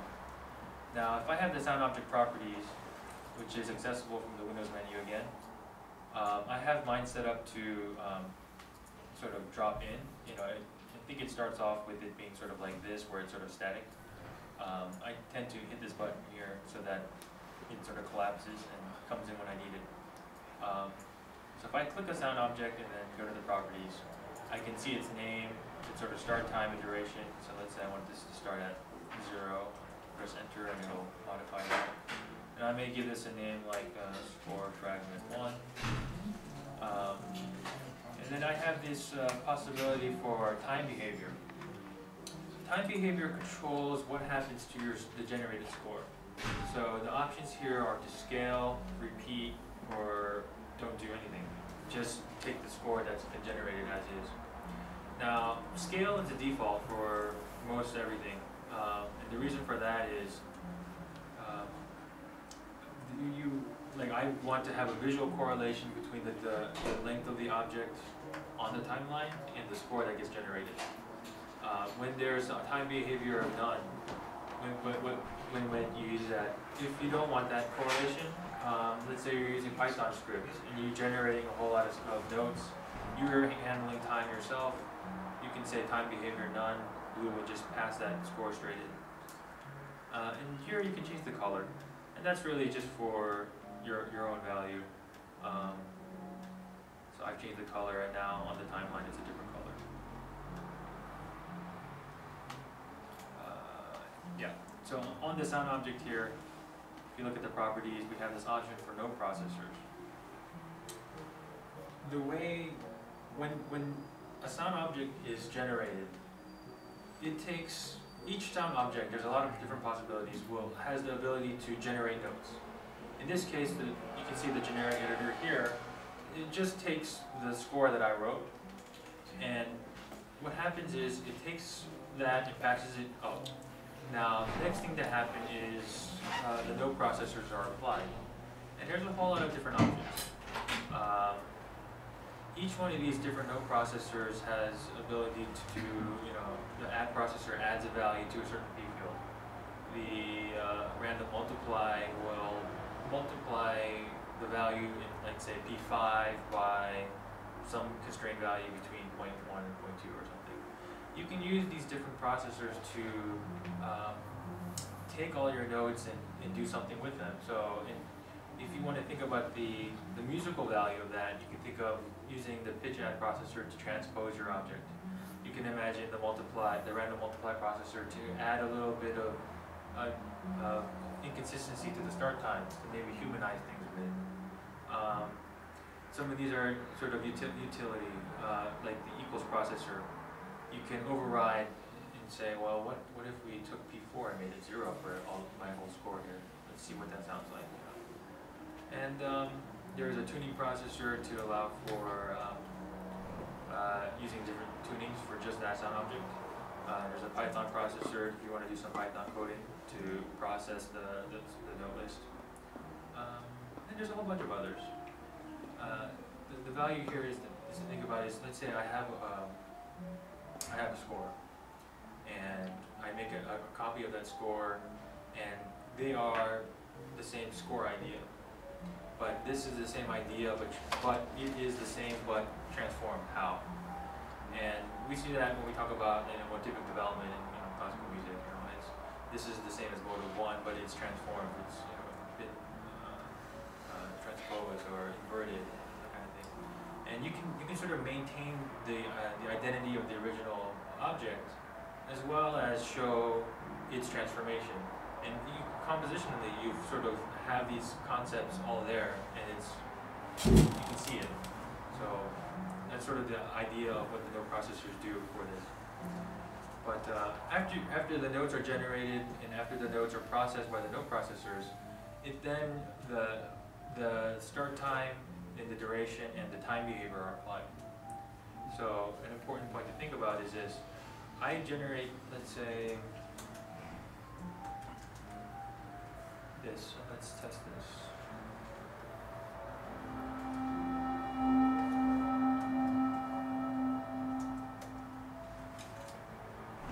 Right. So let's see.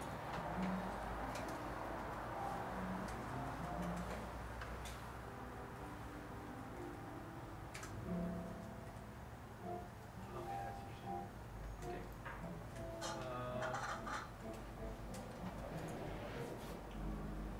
Come in a bit. This score fragment here has a note that normal C sound would be starts at time 0, has 2 duration, has this pitch and this amplitude. But the note when I play it is much longer than 2 seconds, right? Because the sound object property says. Actually, in this case, I think it's lasting much longer because I have a very long release time on the envelope. But now, if I do this and I say scale,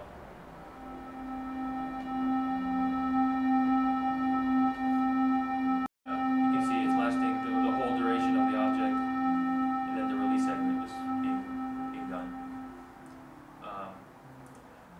Now, again, so I have my object on the timeline. I can move it around. I can, by clicking and dragging around, I can drag the right side to change its duration.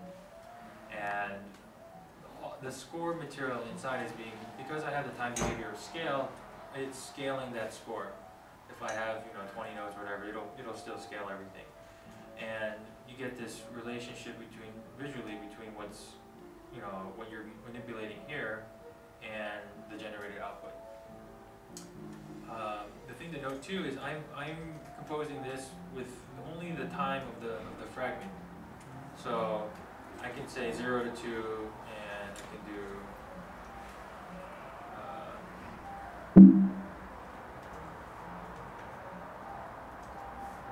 2 to 2 minor, and let's make it into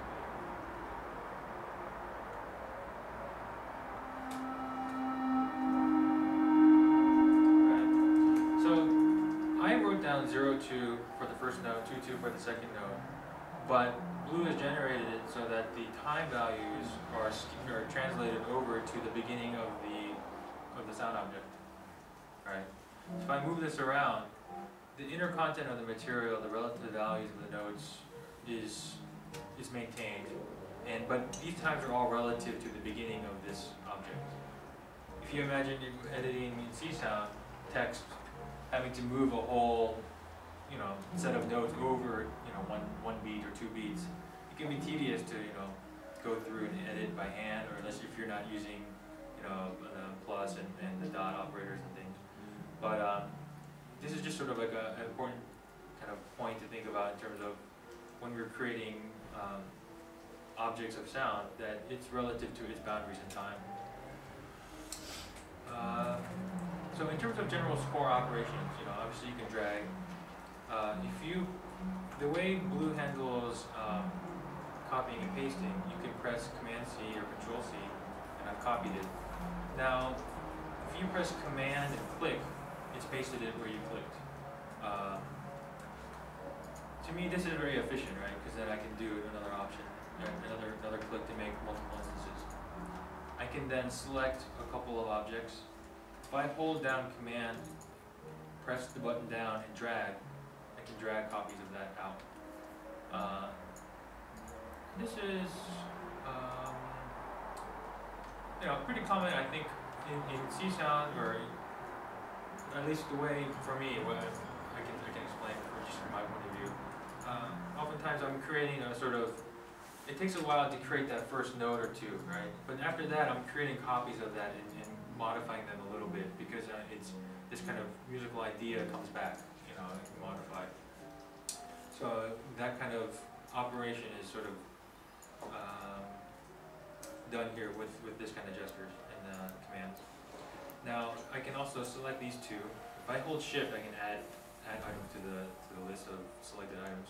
I can right click, and I can do align left. I can do align right, and let's say I do these two, and I do align center. Now that seems sort of could be sort of like, you know, what's the value of that? But if you imagine musical material, if you're working on time in a timeline without a structured grid, and you're working with sort of items, and you want the, I mean, this to me is if you want a different length events to start together, end together, or maybe they both have a sort of climax of tension in the center, then you can align them that way. So this option is there for organizing on the timeline. Which one does it move? Does it always move the smaller part, the smaller region, or the upper one? Or? I think it all moves to it depends on the order of how you select them. So in this case, let's see, I selected this one second, right click, do align right. I see. Yeah, this one actually looked like it moved a little. But let's see if I move this one, select that one next. Align right. Yeah. So we'll lose the second one. You can also do reverse, and that'll sort of in time flip everything. So if you happen to be doing some kind of like mirror cannon or something, you can do this kind of thing. Shift actually, yeah. So if these three, you want to shift them over by minus 3 seconds, and you can use that option. And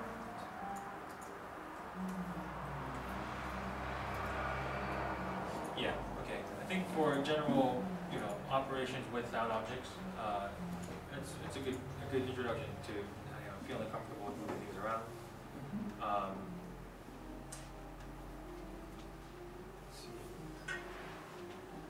Let's say right now, if we render this, it's just going to be a whole lot of the same notes, right? Sorry. This is another thing to note. Just if you want to start at a different point in time, you click on the time bar, and you drag to where you want to start rendering from. If you right click on the bar, that'll be where you end rendering. So let's say you're working on this little bit of score here, and let's say I set loop down.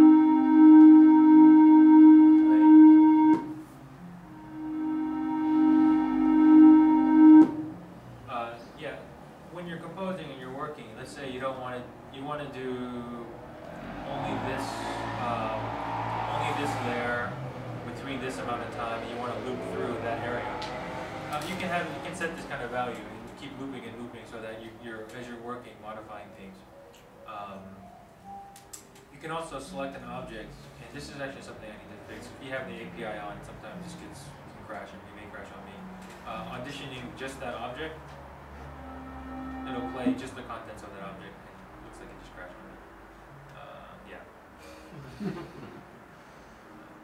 You can also select multiple objects and do audition just for those 3 objects, that kind of thing. So it's useful because you know, as you're working, maybe you want to just experiment with that part of that idea. Under what menu will we find audition? It'll be the contextual menu, right-clicking on the sound Just object. right-clicking on it, got it. Yeah.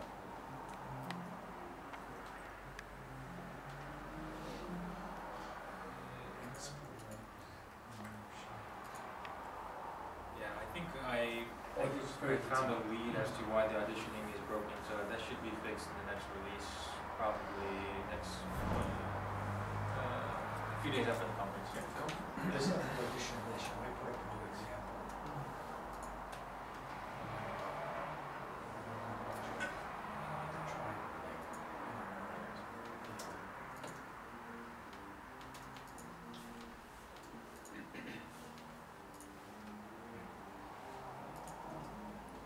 So let's think about, there's a number of different objects. I'll go over the piano roll. Let's see, we've got roughly 15 minutes left. I'll try to go through the different objects fairly quickly. Won't have too much time to show how they are used, but maybe by reviewing it you can see, would this object work best for what you're trying to do visually. And I think that's the thing about the different sound objects in Blue, is that in general, talking about computer music software, there's different interfaces for different musical ideas. So a pattern editor would be really useful if you're doing drum style programming, right? And it's sort of like an optimal interface for that kind of music making. But the pattern editor is not good for melodic lines. In that case, you would choose maybe a piano roll. And the idea within Blue is that you have these different options, different ways of creating score, and you choose the representation that's really the one that's going to be most close to what you're trying to express. So if we open up the piano roll example, you can see here, this example comes with Blue. I don't think I mentioned this earlier, but the Blue comes with an examples folder. If you're on a Mac, you can right-click the Blue app and do Explore Contents, and then in there you'll see a folder of examples. On Linux and Windows, it's a little bit easier to see. It's within the Blue folder that you unzip. In this case, this is a piano roll. It's a pretty common music practice interface. Yeah. How did you manage to open this window below? You can use the sound object editor option from Windows. It's the first option. Yeah. Or you can do Control-Shift-E. Okay. No,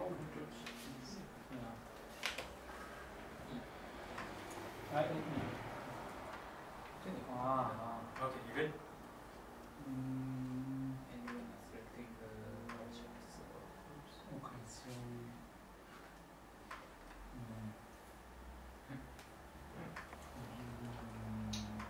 Okay, I'll just keep continuing for a moment.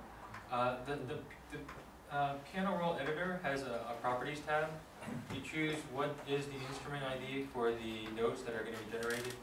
You create a note template. And the reason for this is that because csound instruments can have 3 P fields, can have 100 P fields. This allows for creating a template for all the notes that are going to be generated. And the value for frequency is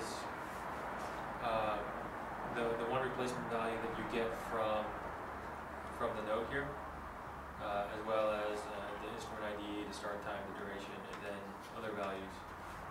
There are some plans to add more to the piano roll, but at this time, this is what we have. You have a scale option. The piano roll in Blue is microtonal. So in this case, there's a Boland Pierce scale, equal-tempered. It has a base frequency of 261, so that would be the note that is created for the middle C on the piano roll. And the pitch generation option is set to frequency. So the frequency value here is generated as cycles per second. So my instrument that I created allows for accepting cycles per second. And you see here the Boland Pierce scale has 13 tones per tritive, so octave and a half. 8.00 in the piano roll is sort of the middle C. And what we have here is that we actually have 13 scale degrees between this and the next octave, or tritive in this case. If you have a tuning that is 33 scale degrees per octave, you would get 33 options here between this octave and the next octave. So in terms of, for those interested in microtonal music, this is, I think allows a really nice way to not have to sort of work around MIDI's 12 notes per octave kind of thing and move around and have a sort of visual representation of the scale and what you're working with. Is the scale file part of the Blue file? No, it doesn't come with it, but in the wiki there should be a link to where online to get Scala files. No, but why? Because I can render this instrument. I don't have any scale Oh, file. you're talking about that. Yeah, the scale should have been imported and saved as part of this piano. It is, yeah. And yeah, if we render it,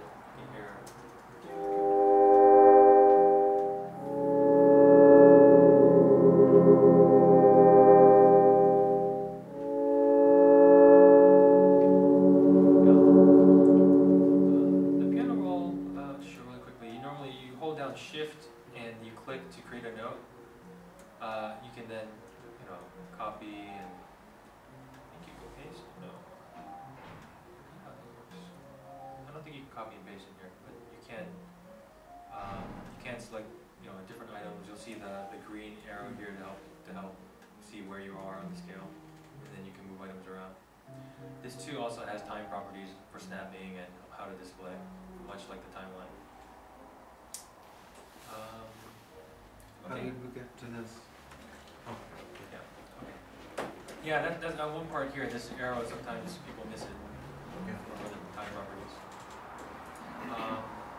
Now you can imagine maybe some of your music you're experimenting with a piano roll, and then other times you just want to use csound score, and you can use a generic score for that. Let me open. The pattern object is somewhat basic now, but it works. So I have here you can add patterns, and in this case, for your pattern, you write the note score that's going to be used, and then here, we have a 4 beats with 4 subdivisions, so it's 4/4, and it creates a grid. And what will happen is when you play.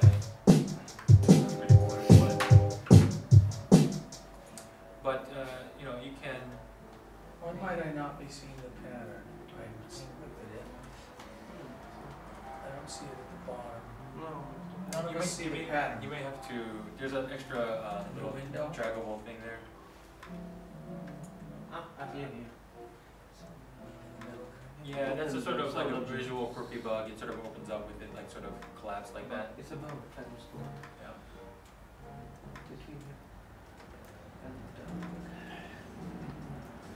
So I'm gonna go ahead. I set the start time to 0, the loop time at 4, or the end time at 4. The loop.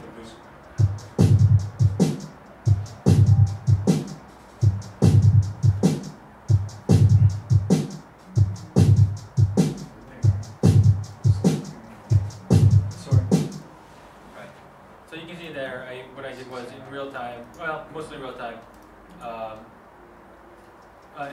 I was editing values, and then as it re-looped and regenerated the CSD file, it picked up the new changes and then was able to. You know what, Stephen? I know I love the theme of blue, but yeah. If some of these other windows like had slightly different borders around them, like a little red, or it might help there's another window there. Like that window was completely hidden. There's no way you could have found that was draggable. Yeah. Yeah, that one is actually just a bug. I need to make it open up bigger. Oh, have it just open. Yeah. Yeah. So. So I don't have too much time left. Let's see. You might consider pink or just some complementary color. Pink and blue. So, and pink. Pink is the color we use. I've always found it a bit difficult to one window programs. The same problem I have with Digital Performer, everything is in one window, and in Logic as well. I'm more of a kind of old-fashioned Pro Tools person. I like to have a mixed window and the edit window and so on. So it'd be nice if you could change the configuration so so one could either have this all in one configuration, or you can just double click on the pattern editor and then it just opens a new window. But you could always drag this out. You told us to undock, but Yeah. it's tricky. You can you can right click it and say undock window. Yeah, I did And then that. How do you tell it to dock back? and then maximize it. Yes, but then you have to do that every time you open the project, because if one project is different from another, then When you save a project, you want to save projects that go to the Windows Doctor and Doctor things. Yeah, I could try to find to save the values of the Windows state per project. or if there was some sort of default thing, some sort of setup in the preferences where you can just have every window pop open as a separate window. or you can disable that. Well, no, I mean, okay, in this case, right, if I undock it, and at this point I close it, the next time I open it, it'll come back as a window. Right. Yeah. So once you've got it set But once, if you could have taken, restore. say, if you tried to, if you could have had score down here, you can have maximized, you could change between Yeah, some of these you can, and some of these, the main primary editors really are sort of in this center area. yeah, but when you take mixer, Yeah, I could just do with the mixture, I make it sort of pop in.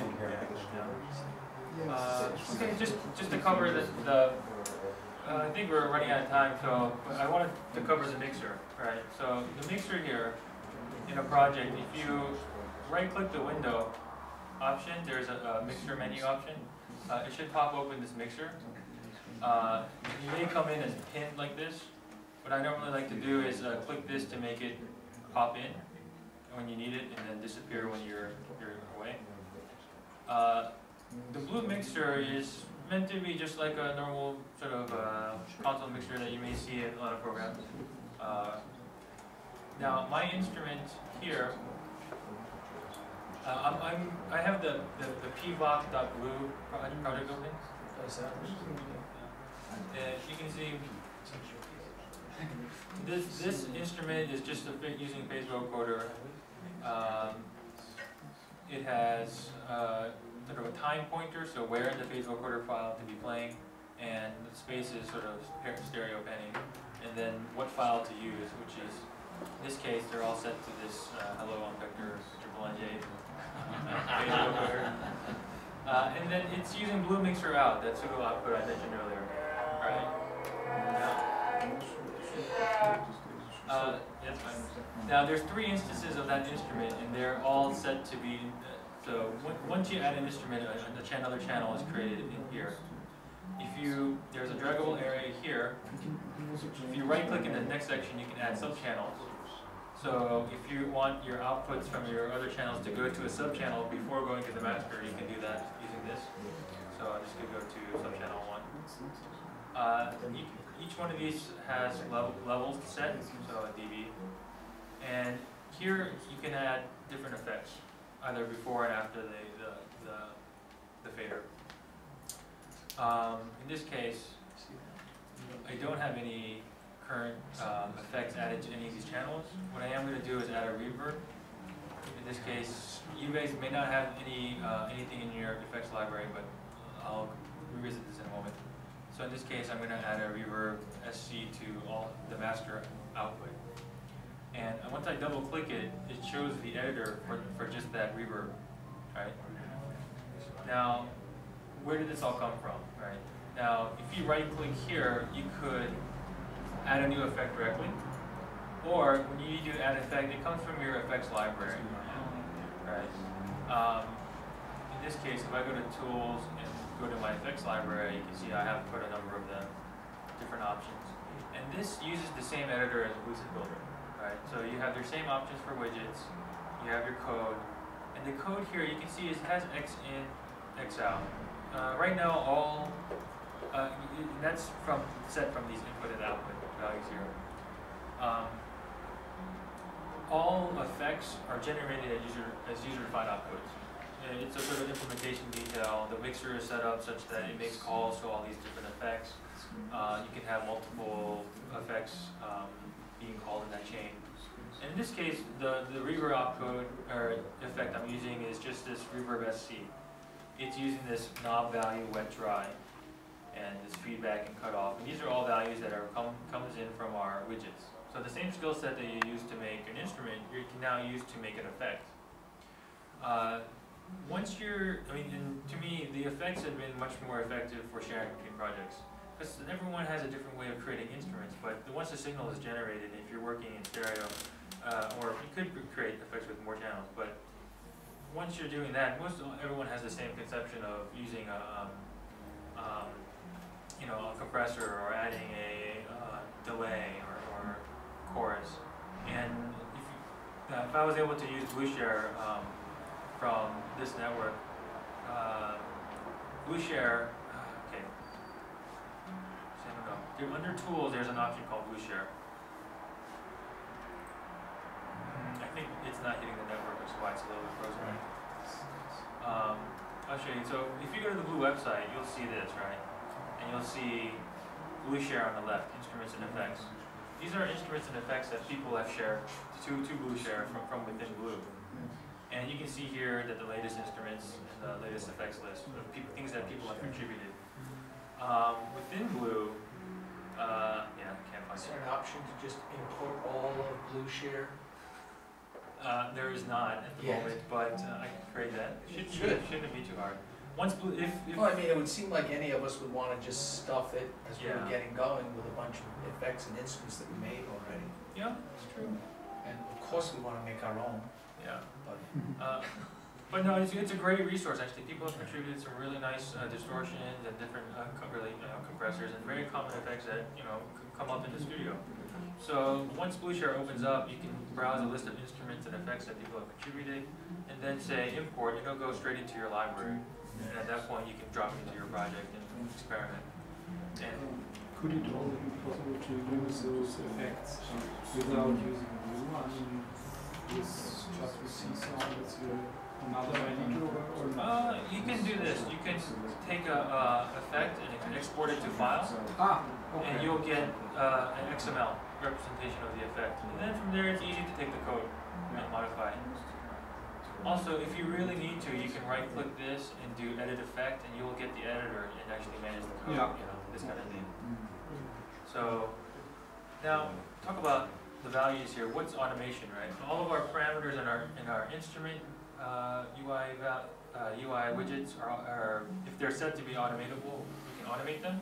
The mixer, the channel for volumes is also automatable, and you can automate the parameters in your effects. So in this case, I have this PVOC player, right? 3 instances of the instrument, all using this hello, I'm Dr. Richard Belanger PVX file. And on the timeline, I have different automations going on, and with different instances of the 3 instruments. And in this case, I'm automating the time pointer, like where in the file it's playing, automating the volume, and for one of these, I'm automating the panning. Now, how do you do automation? So, automation, you use the A option, and you'll get a list of automated parameters that you can get from your instruments or parameters you can get from the mixer. And then from there, let's say mixer channel 1 has an option for volume, sub-channel 2 volume, but the master has, in our pre-effects, we have that reverb that we created. Let's say we want to automate the feedback or the wet-dry level or the cutoff of that reverb, we could. For the instruments, we're definitely using these different pointers. Now, the thing with Blue is that you have a lot of control over automation in that right now, I can put 2 or 3 different automations for different parameters all in the same layer. It allows flexibility, but can also lead to some confusion, right? But if you're careful, it's not so bad. Once you select what automation is being used on the timeline, you go to a single line mode, and that's going to allow you to edit the points of your automation. Now, if you need to sort of select points, move them around, you go to multi-line mode, make a selection for different things, and then you can drag that section of automation over. multi-line. Yeah, and if you right-click, let's see, if you grab the sound object itself, it'll move that sound object as well. So in this case, let's just take a quick listen. Yeah, let it go. Let it go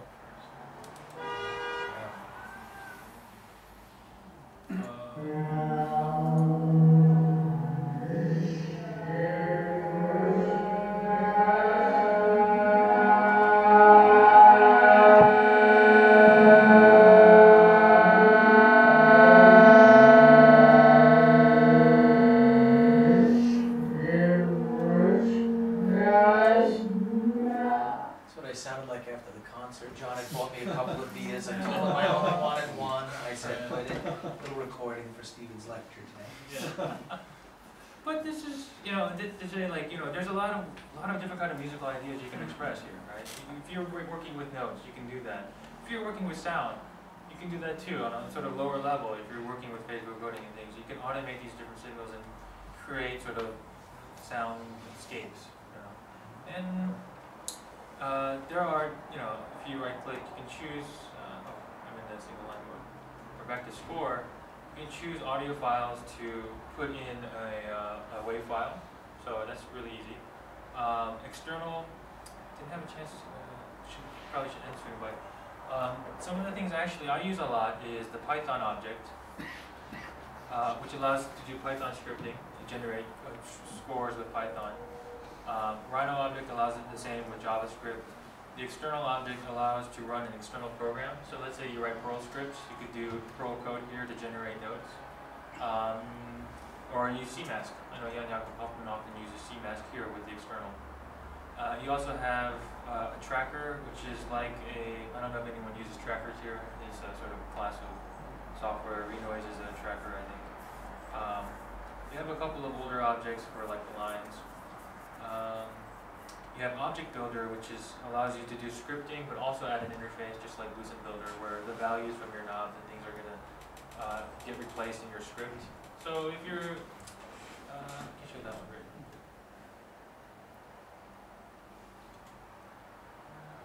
Object Builder. So here I have this interface I created, and I have this code. It's Python code here, right? And you can see the values, frequency, index, pan, and all that. You can imagine creating a sort of little mini program to generate notes that you know, is some kind of musical idea that you want to be able to edit just a few of the parameters quickly, but you know, you don't want to go into the script over and over again. So.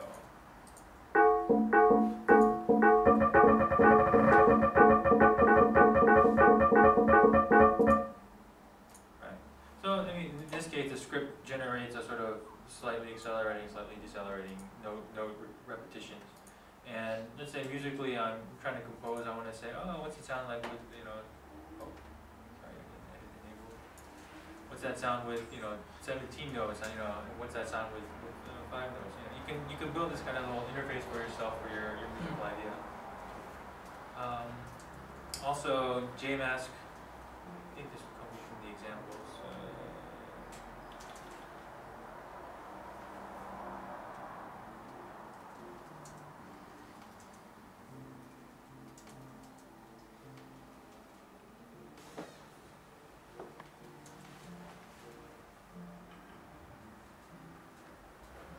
You used CMask in the object builder example. I think one of the the objects there allows to.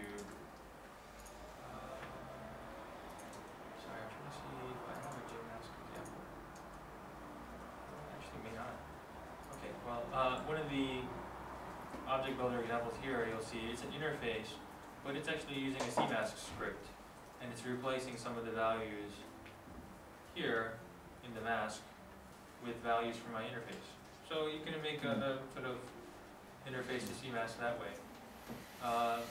JMask is a little complicated. It's basically a complete one-to-one recreation of CMask, but with the graphical interface. So you can change the parameter type to be one of the ones from CMask. In this case, let's right-click here and say I want to make it a segment, and then I can start editing values for the sound object, and I can sort of hide and show different parameters, or I can add a parameter before or after the current one. JMask is sort of interesting. You can do a lot of like sort of granular kind of things and textures, and the same things that you can do with CMask. Steven, it'd be really nice if you could copy and paste the segment data Here. between different segments. Just add a bug or add a request on the list, and we can get it. Okay, well, I think we're out of time. Yeah. But and I wish we could have more interactivity for working with the sound objects, but I think just not enough time today. But hopefully you get a good feeling, an idea of the interface for Blue, what you can do in terms of both scoring and sound work, and just a number of the features. There's a number of things I'm planning to do. I'm currently just started a PhD program at the NUI Maynooth, and I have a lot more time now to work on Blue, so planning to build a lot, and hopefully things should be changing pretty quickly, and a lot of small little details of bugs and things I should be able to iron out and try to make the things just much smoother. Oh, it's a beautiful program.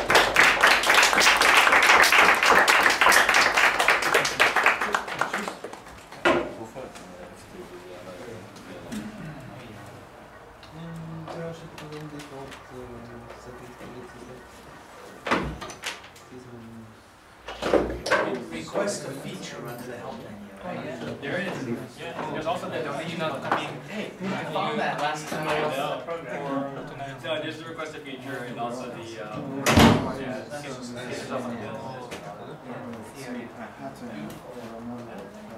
was very helpful, Stephen. Super helpful. Great. Yeah. If anyone has any more questions, I'm around the conference through tomorrow evening, so just feel free to come up and ask any questions. So it seemed to keep all the projects open as we open them successively. And is there a way of flipping back to the previous project quickly? Did you have like under the window or something where all cascade? I all put them away now. You're telling me I could quickly jump back and Yeah. Good. There's also a shortcut, but I think it doesn't work really well on Mac. You need to page down. Awesome. Yeah. Might have been one yes, but about the whole file for that just found documentation. Actually, I should have done that up quick. Let's say you go to this, you shift F1. Do you have function keys in here? No. What's Oh yeah, I know.